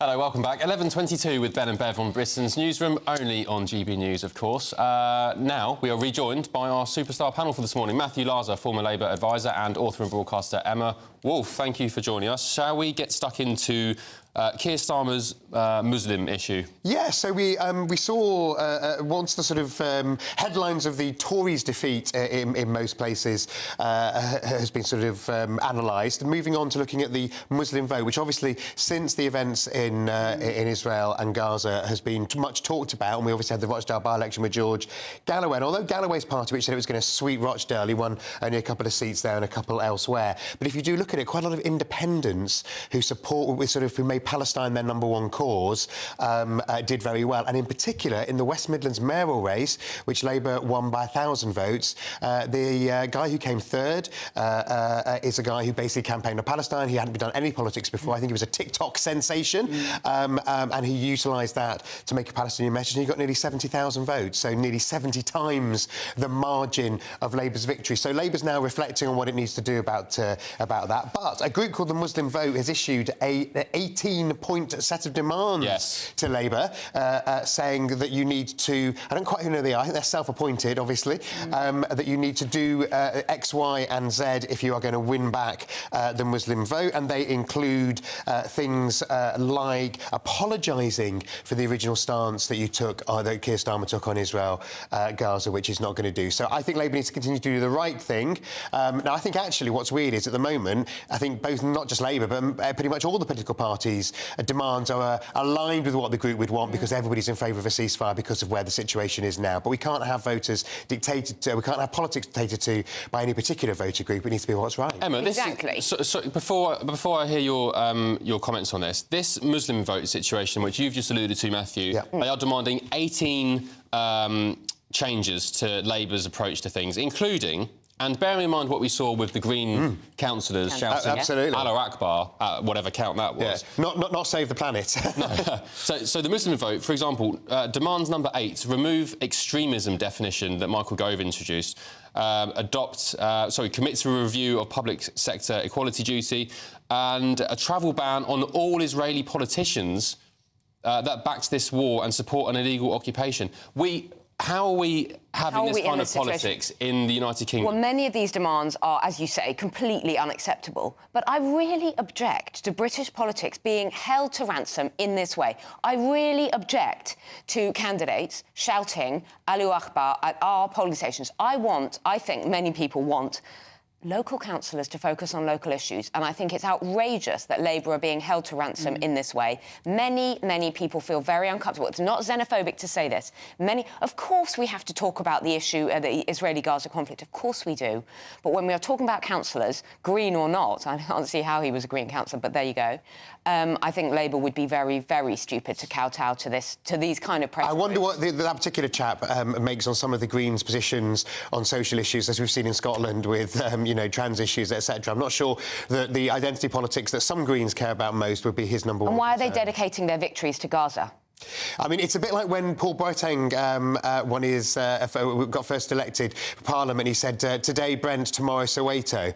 But at least that had a kind of slight tongue-in-cheek. This was, I thought, with at least he mentioned Brent. I suspect he won't be in the Greens for very long. Just have a look at some other of these demands here. I mean, they're outrageous. This group wants Labour to commit 7% of the public sector pensions to ethical and Islamic funds. They want to ensure Sharia-compliant pensions are available at every workplace, so that 1/3 of Muslims without a pension will get one, and they want to issue guidance that Muslims are allowed to pray at school. Here's the thing, Emma. You can't knock them for trying. And what I mean by that is, where were, in this election, where were the British, Anglo-Saxon, Christian, whatever you want to say, where were those grassroots movements? Because this lot are organised, I'm sorry. But they are, in my constituency of Hounslow, 40 of the 62 councillors, 40 of 62 are of Asian descent, and they galvanise their communities, and they see power and they know they can take. We were saying this a few months ago, though, that the Muslim vote is very organised. They get out the vote and they're very focused, and they go out to the polling station, and often in the mosques they're talking about this stuff as well. Yeah. Where is that Anglo-Saxon vote? I don't know. We take it for granted, and I think some of them have come from countries in which democracy is corrupt, and they look at us and they're like, you could just volunteer and do some boring stuff in your local council, I think and what you can happens get is power. Why aren't you doing it? It's a very high percentage of people in some parts of the Muslim community who obviously attend the mosque. Then, as Emma says, people discuss it at the mosque. I mean, we used to have Catholic, priests used to say in Catholic churches, go and vote this way or don't vote that way on a Sunday. But that's of course fallen away. And we don't really remember Tony Blair famously said we don't do God. So I don't think we'd have had, if somebody had stood up at Leeds City Council and said, I thank Jesus Christ for my victory today or whatever, that would have stood out and people would have gone like that, because we don't tend to talk about religion in British politics. And everybody is up in arms about Kate Forbes. Well, Matthew, not just the Muslim community. I wouldn't have a problem with that. This is a Christian country. Well, I'm not saying people shouldn't do it, but I'm saying people don't do it. I mean, and we would say, oh, he's a bit of a nutter, wouldn't they? That's what people would say, because that's how religion has become. And that's how the Christian religion has become a sort of embarrassment. Well, look in Scotland. Change that. Look in Scotland and look at the reaction to Kate Forbes up there. Exactly. She's not allowed to talk about her. Yeah, absolutely. There was a really interesting piece which says that, in the Times on Saturday about Kate Forbes, which said because we're slightly embarrassed about people who are evangelical Christians because they tend to be more sort of poorer or more working class, whereas the sort of Church of England. There was a great line. It said the Church of England likes its sort of religion and politics like it's tea week. So but I think if people find, I mean, I have to say these 18 demands, you say good luck for trying, some of them make me feel very uncomfortable. Yes, it's absolutely right for Labour to talk to the Muslim community, have dialogue and discuss it, but not to give in to 18 demands, which is just wrong. Do you know what they'll do, though? Despite the Muslim population in this country being 6% or something, 4 million Muslims, Labour and Keir Starmer will cave into a lot of these demands. They won't, honestly, they will certainly won't be caving into these 18 demands. Yes to listening, no to caving into a list of 18 demands. appease them. They will appease them in some way. People shouldn't cave into demands, you know, just sort of sets a demand to If it ensures he gets into number 10, he will do it. And it's outrageous. Right, let's do another little story here. This has just been breaking news this morning. Have a listen to this. It was a bomb threat that sparked an evacuation of a British Airways flight to London this morning, moments before takeoff from Bermuda's International Airport. Seabird 18 Bravo, Bermuda Tower, cancel takeoff clearance, cancel takeoff clearance. We received some information regarding a bomb threat. OK, cancel takeoff clearance, Seabird 18 Bravo, and would you like us to leave the runway? Seabird 18 Bravo, negative, hold position, stand by. Seabird 18 Bravo, you got any further information for us? Seabird 18 Bravo, I was just on the phone with the airport duty officer and they reported that they received an email saying that there is a bomb on board, and we are currently working on getting the authorities out and getting you to an isolated area to disembark, possibly. So we'll bring you that story. The passengers are still stranded. You know what strikes me, Matthew, is that very calm British pilot there with his unflappable insouciance. Yeah, absolutely. That was kind of, you know, the sort of peak British Airways, wasn't it? Peak. I mean, we talked about the sort of British calm earlier. It really was. But how grim for the people who were stuck there. Well, what, stuck in Bermuda? Well, you know, I mean, quietly celebrating. Thank you. I mean, bearing in mind, it was pouring down when I came in earlier. I mean, yes, I would like to be in Bermuda, but on the other hand, it's a bit unnerving, isn't it? To say it was on an email as well, Emma, that sounds like something they've obviously taken that very seriously. Yeah, it sounds like they've taken it seriously. It's really hard because you think, oh, God, I'm going to be stuck here for 8 hours. It can't be real. But then you have to err on the side of caution with these things, because what if, you know, it must be absolutely terrifying getting that kind of information and not knowing whether it's, you know, bona fide or... But I thought they were all. I thought the air traffic controller was actually very calm as well, because obviously they'd just been told by London. So I think well done all round, as you say, Emma. Better safe than sorry. Yeah, we'll keep you posted on that as we have any news from it. Matthew Laza, Emma Wolf, thank you so much for your time this morning. Now the latest headlines with Aaron Armstrong.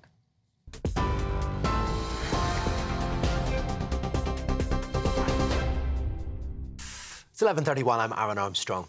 Rishi Sunak's admitted the Tories may not win the general election after damaging defeats in local polls. The Prime Minister believes the UK is on course for a hung parliament, with Labour as the largest party. He says voters won't want to see Sir Keir Starmer propped up in Downing Street by the SNP or other small parties. Rishi Sunak has described the local election results as bitterly disappointing. The Conservatives lost some 470 council seats and the mayoral position in the West Midlands. John Swinney looks set to become the next SNP leader when nominations close in about half an hour's time. He's expected to run unopposed in the race to replace Humza Yousaf after veteran party activist Graham McCormick pulled out late last night. He could become Scotland's next First Minister, the third in just over a year, as early as Tuesday. The Israeli military is telling Palestinians to evacuate Rafah ahead of an expected ground offensive. It's told 100,000 residents in the east of the city to move to an expanded humanitarian zone. Now, ceasefire talks with Hamas collapsed over the weekend, and the Kerem Shalom aid crossing's been closed overnight following a rocket attack by Hamas that killed 3 Israeli soldiers. The UK and other countries have warned Israel against an operation in Rafah. The UN says the consequences would be devastating for 1.4 million people. And Heineken is planning to reopen 62 pubs that closed this year. The Dutch company says the investment of almost £40 million in its Star Pubs operation will create up to 1,000 new jobs. It says the plans to refurbish more than 600 establishments will transform them from tired pubs into premium locals. Good news all round. Now for the latest stories, you can sign up to our alerts, scan the QR code on your screen or go to our website.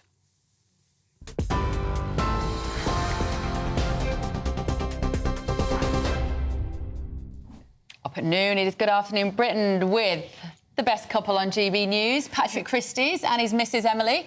What a treat. Bank holiday bonanza. Bank holiday bonanza. Did I just completely belittle you, Emily Carver, then, as being nothing more than Patrick Christys' Yeah, no, Mrs.? Bev, I thought you were, you know, a top feminist and then, you know, leading me in as the missus of this one. Yeah. But there you go, it's true. That is a fact. But coming up on the show, it is, of course, the first-year anniversary of King Charles's coronation. Yeah. We're going to have gun salutes at the top of the 12 o'clock, at the top of the 1 o'clock, We're going to get some great expert guests on that. budget has stretched to gun salute. Oh, Is yeah. that something that we've done? In the studio. Absolutely, yes. We've swerved all the health and safety laws and we've decided that we're going to be firing cannons off in the studio, something I've long wanted to do to open a show. But, yeah, so we're going to be doing that. I'm also going to be talking about these local elections. I mean, we've got this bizarre situation taking place where you've got some incredibly fruity and, I would argue, dangerous candidates who've been elected at local elections.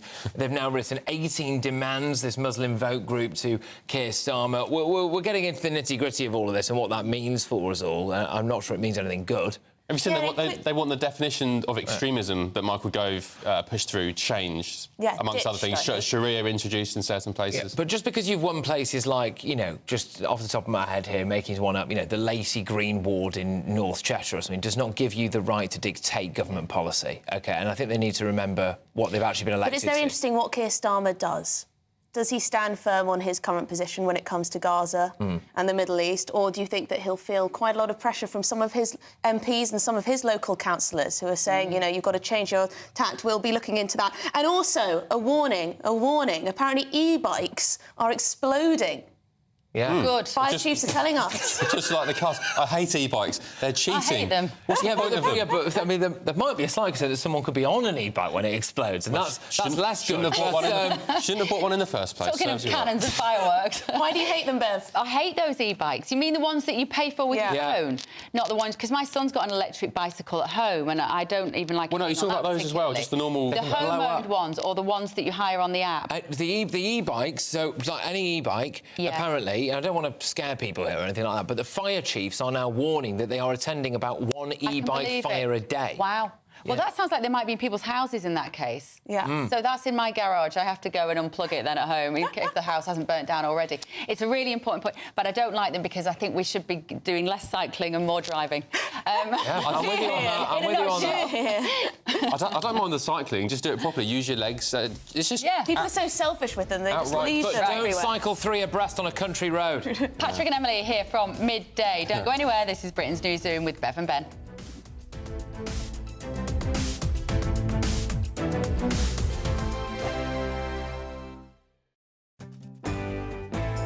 I'm Jacob Rees-Mogg and this is GB News, Britain's news channel. If you want your news to be straight-talking... This is a nightmare for the Conservatives again. Down to earth. It's not just Nottingham where this is happening, is it? And most importantly, honest. Hard-working, middle-class taxpayers, they'll get the book thrown at them. Then catch me, Martin Daubney, Monday to Friday, 3 till 6 p.m. on GB News, Britain's news channel. Headliners. Tomorrow's papers tonight. Every night from 11 p.m. Sacre bleu. French police used knives to sink asylum seekers' boats in Dunkirk before an army of migrants then go on to overpower tear gas cops and ride on another dinghy to the UK. So this is very dramatic.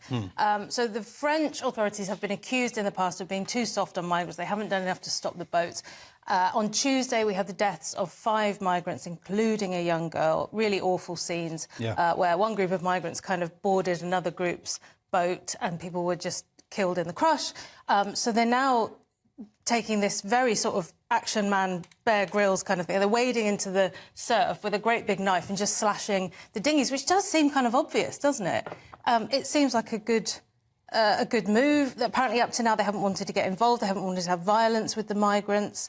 But this is their new plan. Except British taxpayers have been paying them hundreds of millions of pounds or euros to deal with this, and now finally they're able to deal with this, obviously on the back of an incredible tragedy. This tragedy can be utilised by both sides in terms of like however they want to use it. We need to open up more the borders or ensure that there's safety here, and then other people say let's prevent this from happening by stopping them getting in the water in the first place. So everybody's going to use it, but taking your point, Nick, and maybe moving to the question, Cressida, do you think that people are, and when I say people, I don't mean just the GB News audience or people on the right or just across the spectrum are coming to appreciate that this is a real issue that has to be grappled with in a mature fashion, which starts with conversation without accusations of you being racist? Well, maybe, but I think most people have known that for a long time. I mean, the reason Rishi put it in his pledges was because people knew it was a big deal and then just continued not to address it.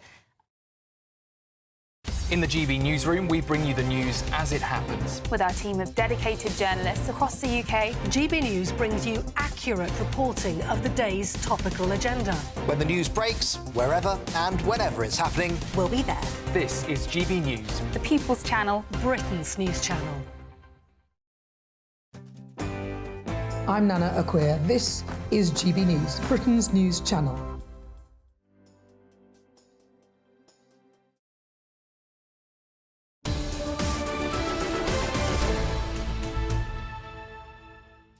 Thank you for joining us on Bank Holiday morning. It's Ben and Bev here with you this morning while Andrew takes a day off. Now, I wasn't ready for this Mayday Bank Holiday weekend. It's probably why I found myself working. Yeah. Because I feel like it was only January 5 minutes ago. It still feels like January, looking out the window and coming to work. Miserable. But, of course, this weekend is a time of Morris dancing, May Queens and skipping around the Maypole. Have you done much of that in your life, Ben? I've been to a few Morris dancing events. I used to go to Village Fates on bank holidays and all the old... Really? Sorry, I'll take that back. You know, not necessarily old people, but there would be Morris dancers. Good. I like our traditions. Well, our South West of England reporter, Jeff Moody, explains these traditions now. We have to celebrate them. Here he is. If Mayday is your thing, chances are you've heard of Padstow. Thousands flock to the small coastal community in Cornwall each year to commemorate the time the women of the town warded off Spanish invaders by parading a hobby horse through the streets, pretending it was the devil. They still do it every year. Spanish invaders now replaced by a heady mix of tourists, locals and lots of real ale. I think all traditions should keep going because it is important for the kids to learn about and come up and, you know, get to know things that's happened. It's a huge date in the Cornish calendar here in Padstow. Locals who've moved away return in their droves to catch up with friends and to welcome in the summer months. Well, it looks like our system didn't know it was Mayday weekend as well, because I'm afraid we had to cut that off a little early, a bit of a gremlin in the system. Why don't you do some Morris dancing? I will not be doing Morris dancing, no, or dancing around a maypole. But I do. We have been asking you to tell us what you've been doing at home this weekend. A lot of you are in the garden, but isn't it raining out there today? Certainly was when I came in, and as I said, it feels like winter still. I'm going to go on a rant now. I've had enough of this weather. Where is the sun? Where's the global warming we were promised? That's what we want to know. Well, I said that to Jim Dale, our resident climate fanatic, and he says this is climate change. Apparently, emissions are so high that we're getting lots of rain. So 1 minute it's global warming, the next it's cloud and rain.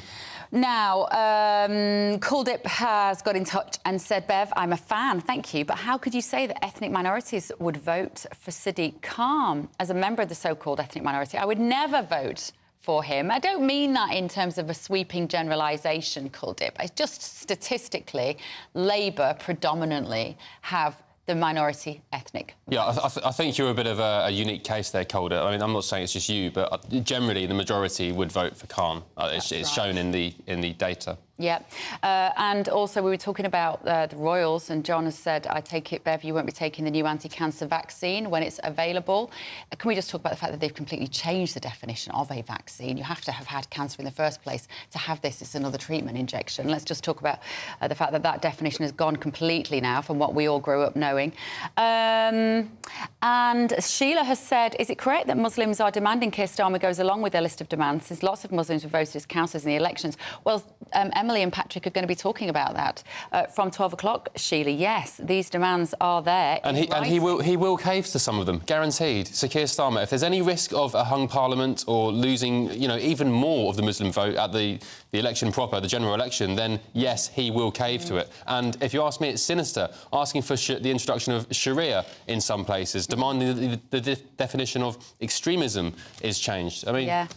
Pollyanna says, I don't actually care what colour our next MP is, but I am bothered by what faith they are. Interesting. Gareth says, he wants to tell us, I'm cooking a lovely, juicy T-bone steak smothered in onions and dripping cooked chips, followed by apple pie and custard. Sounds a bit early for that. It's not even midday. I haven't had any breakfast yet, though. I'm sure you haven't either. Me neither. And also, funny how a lot of people are mentioning postal voting fraud on here. You're right, Ken. A lot of you are saying that on here. We haven't mentioned it because I don't think there's any evidence. There's no evidence, is there? Of postal fraud? Voting postal fraud. No, but Nigel Farage, I mean, certainly not over the weekend, but Nigel Farage has long said that one of the biggest, or perhaps the biggest threat to democracy in this country is postal votes. You had it in Tower Hamlets, the independent chap who was convicted a couple of years back. It's happened in some other places as well, and it happens more predominantly in America as well. One more very quick comment, Bev. John says, Ben is so lucky presenting with Bev. I'm going to go out and buy a bottle of Bev's perfume. What is it, Ben? I can then do a Benji impression. What's your perfume? I had a perfume that I wore for 20 years and then they stopped it. It was Dolce & Gabbana. I was heartbroken. I said, I've just got some Christian Dior thing. Nice. You smell nice too. I did notice. Now, the S&P leadership deadline. S&P leadership decline. You can see that Freudian slip. The deadline for the leadership is in 15 minutes. I'm sure you're on the edge of your seats. Well, at the moment, there's only one man on that list. We'll tell you who it is. You're with Britain's Newsroom on GB News. Hello there, welcome to your latest GB News forecast. Through Bank Holiday Monday, it's rather wet. There'll be some heavy, thundery showers in places, but there will be some warm sunshine. That's thanks to an area of low pressure, but it's all changed through the week ahead. High pressure is going to build in for much of the country, bringing some dry weather with some warm spells of sunshine. Back to the rest of Bank Holiday Monday, some heavy downpours across southeast England that could lead to some local disruption. Elsewhere, sunny spells and scattered heavy showers, some slow moving, hail and thunder in there too. Met Office warnings in force. Cloudier and drier for Northern Ireland, Northern Scotland. In the sunshine, temperatures again approaching 19 or 20 Celsius. Under the cloud around 14 or 15 degrees. Thunderstorms start to ease through the evening time. Still some rain affecting southeast England, which could be heavy at times, but into the early hours it gradually pulls away. Overnight it's largely dry. There could be some drizzle in the thicker clouds, some low cloud mist and murk developing as well. Temperatures generally holding up well above freezing, but a grey start to Tuesday. Low cloud mist and fog slowly lifting and breaking, and then through the day, yes, there'll be quite a lot of cloud, but it will brighten up as the day goes on. There will be some sunny spells that develop, but where the sunshine develops, particularly in the south, we could again see some heavy showers developing here. Temperatures approaching 20 Celsius, further north around the mid-teens. I'm Christopher Hope. And I'm Gloria Di Piero, bringing you PMQ's live here on GB News. Whenever Parliament is in session on a Wednesday at midday, we'll bring you live coverage of Prime Minister's questions. We'll be asking our viewers and listeners to submit the questions that they would like to put to the Prime Minister, and we'll put that to our panel of top politicians in our Westminster studio. That's PMQ's live here on GB News, Britain's election channel. Are the newspapers getting you down? My wife didn't divorce me that month. Struggling to separate the wheat from the chaff? I know that it's a bit of a circus at the best of times. Well, don't worry. Headliners has got you covered. We'll take the burden of reading the day's news, and if we get depressed, who cares? It's an occupational hazard, frankly. That's Headliners on GB News from 11 p.m. till midnight, and the following morning, 5 till 6 a.m. on GB News, the comedy channel. Nah, just kidding. Britain's news channel. Join me, Camilla Tominey, every Sunday at 9:30 when I'll be interviewing the key players in British politics and taking them to task. This report basically says that he's not fit to stand trial. With an upcoming election looming over Westminster, now is the time for clear, honest answers. I agree. And that's precisely what I'll get. Is he indecisive? Incompetent? That's the Camilla Tominey Show at 9:30 every Sunday on GB News, the People's Channel, Britain's election channel.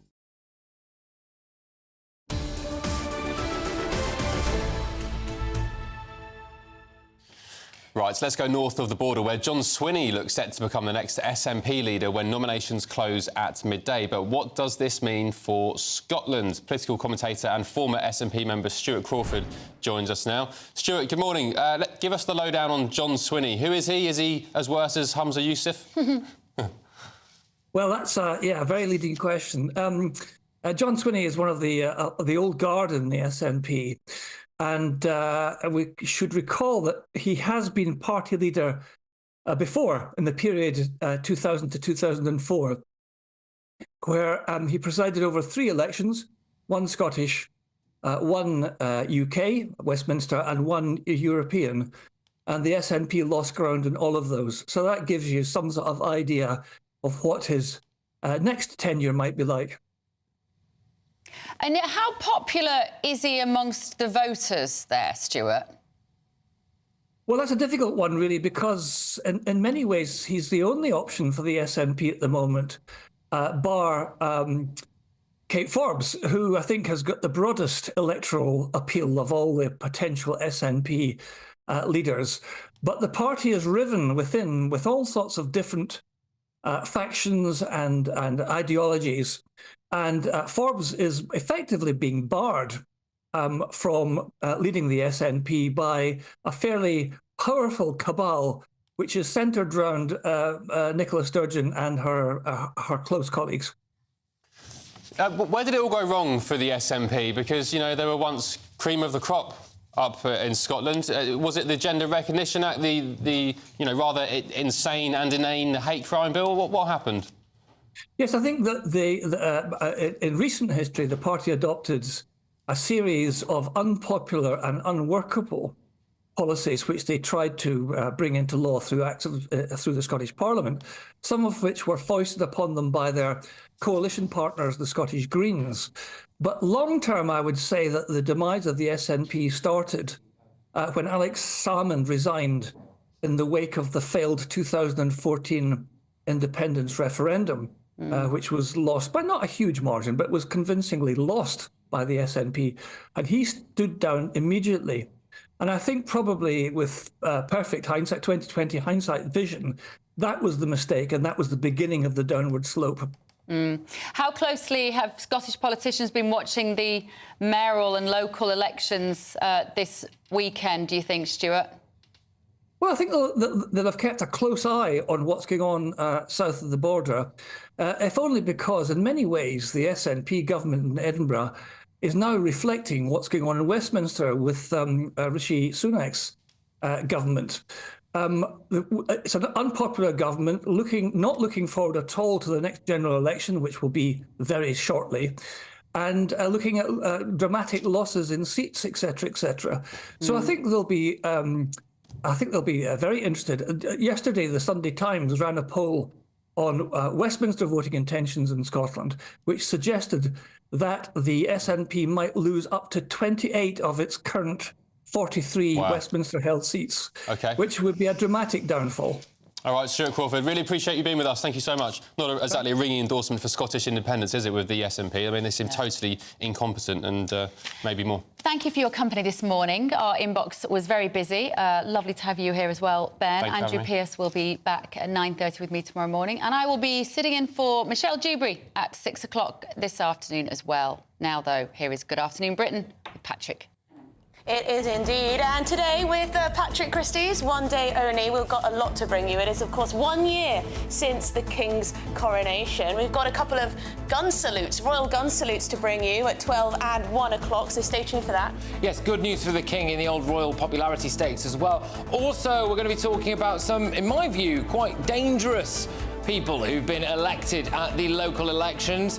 Some people have now issued Keir Starmer with a list of demands from the Muslim vote, so we're going to be talking about whether or not he should listen to that. Also, rumours of a hung parliament. What does that really mean? Would that make you happy or otherwise? And e-bikes. Fire chiefs are warning us all that your e-bike could essentially explode. So we'll get the lowdown on that. How risky are these e-bikes? Talking of exploding things as well, we've got some astonishing audio for you from a pilot who just found out that there was a bomb threat on board his plane. How would you react in that situation? But make sure you get in touch with us. We will see you in a couple of minutes. Looks like things are heating up. Boxed boilers, sponsors of weather on GB News. Hello there, welcome to your latest GB News forecast. Through Bank Holiday Monday, it's rather wet. There'll be some heavy thundery showers in places, but there will be some warm sunshine. That's thanks to an area of low pressure, but it's all changed through the week ahead. High pressure is going to build in for much of the country, bringing some dry weather with some warm spells of sunshine. Back to the rest of Bank Holiday Monday. Some heavy downpours across southeast England that could lead to some local disruption. Elsewhere, sunny spells and scattered heavy showers. Some slow-moving hail and thunder in there too. Met Office warnings in force. Cloudier and drier for Northern Ireland, Northern Scotland. In the sunshine, temperatures again approaching 19 or 20 Celsius. Under the cloud, around 14 or 15 degrees. Thunderstorms start to ease through the evening time. Still some rain affecting southeast England, which could be heavy at times, but into the early hours it gradually pulls away. Overnight it's largely dry. There could be some drizzle in the thicker clouds, some low cloud mist and murk developing as well. Temperatures generally holding up well above freezing, but a grey start to Tuesday. Low cloud mist and fog slowly lifting and breaking, and then through the day, yes, there'll be quite a lot of cloud, but it will brighten up as the day goes on. There will be some sunny spells that develop, but where the sunshine develops, particularly in the south, we could again see some heavy showers developing here. Temperatures approaching 20 Celsius, further north around the mid-teens. That warm feeling inside from Boxed Boilers, sponsors of weather on GB News.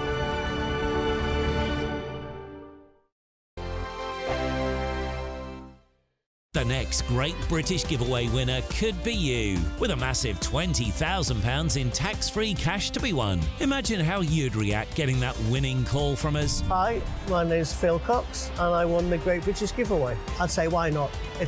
What is it? The price of a text and £2 to enter. And if I can win it, anybody can win it. And they're going to get even more money this time round, so why wouldn't you go in the draw? For another chance to win £20,000 in tax-free cash, text prize to 63232. Text costs £2 plus one standard network rate message. Or post your name and number to GB05, PO Box 8690, Derby DE1 9TT. UK only. Entrance must be 18 or over. Lines close at 5 p.m. on the 31st of May. Full terms and privacy notice at gbnews.com/win. Please check the closing time if listening or watching on demand. Good luck. Good afternoon, Britain. Good afternoon, Britain. Weekdays from midday, we bring you the most compelling stories from across the United Kingdom. And why it matters to you. From your doorstep to our inbox. That's right, we want to hear from you. Good afternoon, Britain. Only on GB News, the People's Channel, Britain's news channel.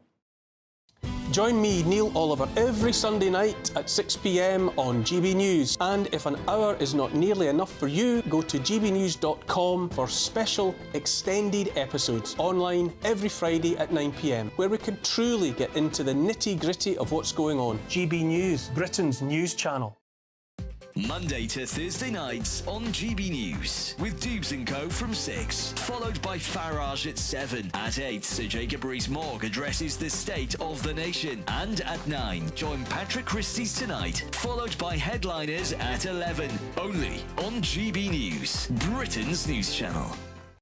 We're GB News, and we come from a proud tradition of British journalism. That's why I'm so excited to be here. It's something so new. The first news channel to be launched in Britain in over 30 years. Launched to represent the views of the British people. To go where other broadcasters refuse to go. How did you find out about the story in the first place? Launched with one aim. To be the fearless champion of Britain. It's an absolutely fantastic atmosphere here. This is GB News. The People's Channel. GB News, Britain's news channel. I'm Patrick Christie's. Every weeknight from 9, I bring you 2 hours of unmissable, explosive debate and headline-grabbing interviews. What impact has that had? We got death threats and the bomb threats on. Our job is to do what's in the best interest of our country. You made my argument for me. My guests and I tackle the issues that really matter, with a sharp take on every story. I'm hearing it up and down the country. That was a beginning, not an end. Patrick Christie's Tonight from 9 p.m. only on GB News, Britain's news channel.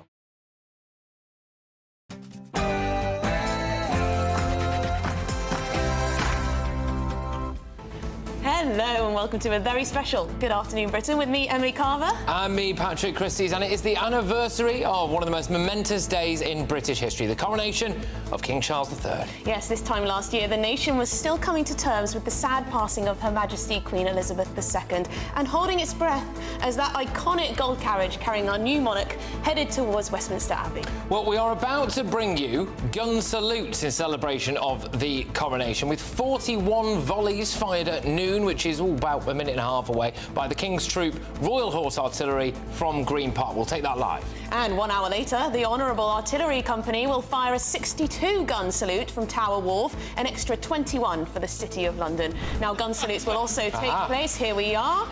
I think we're just going to take this live, actually. It looks as though they are about to start firing. So this is Green Park, isn't it, in central London. And they are going to be delivering a gun salute in honour of the King's coronation. Gosh, do you remember this time last year we were gearing up for it, weren't we? We were on the Mall doing shows live from the Mall, walking up and down there, and it was fantastic. And we're going to get a few memories, aren't we, of you down there by the palace, speaking to members of the public, speaking to GB News viewers and listeners there. So we're just holding our breath now for that gun salute to mark the 1-year anniversary of the King's coronation. And one of the big standout stars, apart from the King, of course, from his coronation, was Penny Mordaunt, wasn't she? That iconic dress and the sword carrying. I'm actually going to be speaking to her later on, 9 till 11 p.m. this evening, but we've got a couple of little clips to bring you over the course of this show as well. We're going to be speaking to a whole host of royal experts. Good news for the King, though, as we await this gun salute live from Green Park in the royal popularity polls, because his popularity and that of the monarchy has gone up, which is, I think, a good thing, especially considering that we've got the Republicans out in force today as well. And on the royal family's Twitter page, they've asked everyone what their favourite memory of the weekend is, so to share that on social media. So they're asking everyone in the country to remember a specific memory. The guns have started. If you're listening on radio, we'll just fall silence, I think, and take this for you live here from Green Park with a gun salute.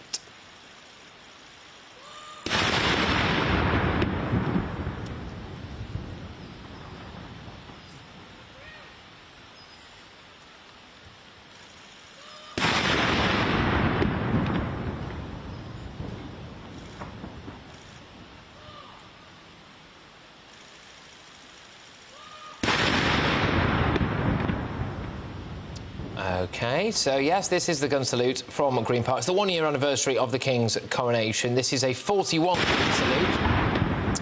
There we go.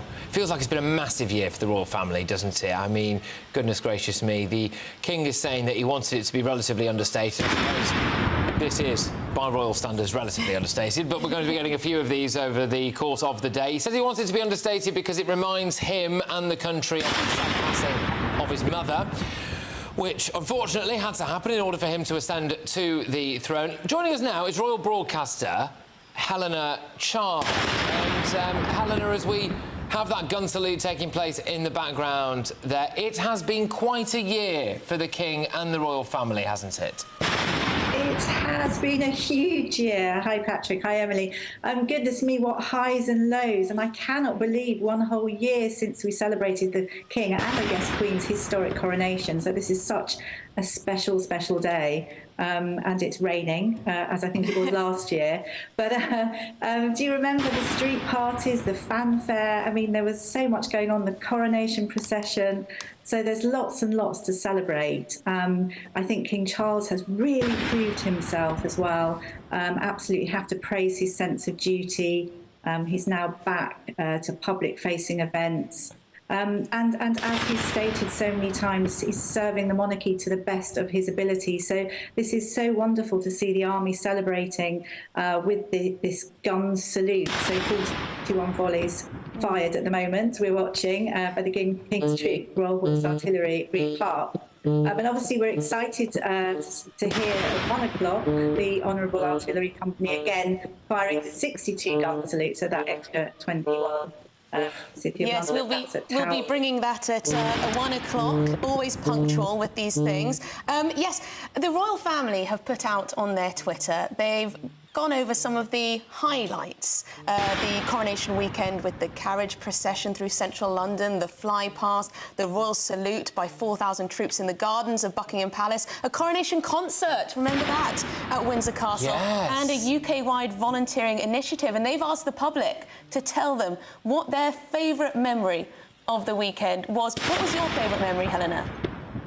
Gosh, well, I was reporting, and I remember running up and down the Mall and just being involved in lots of chatting with people. I remember getting very wet as well, but it was all fun and games. I think everyone was in high spirits, and I just, I loved it. And just seeing everything and everyone's excitement, people as well that had been there for days just waiting for everything to happen. And I just applaud all the people that were excited as well. So really, really good fun. But, obviously, I think, the year has been a tumultuous one, but I just think exciting as well. The fact that everyone's been rocked by the King and the Princess of Wales cancer diagnosis is I think everyone is loving the royal family even more, loving the monarchy more, and that's what I love to hear. The stats back it up, actually, Helena, as well. Not that I usually, unlike the chap who normally sits in this chair, likes to get bogged down in stats, but most of the public, 56%,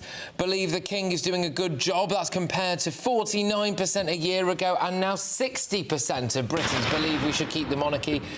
Well, apparently, compared to just 28% who would prefer a republic. So the monarchy is on the charge, Helena.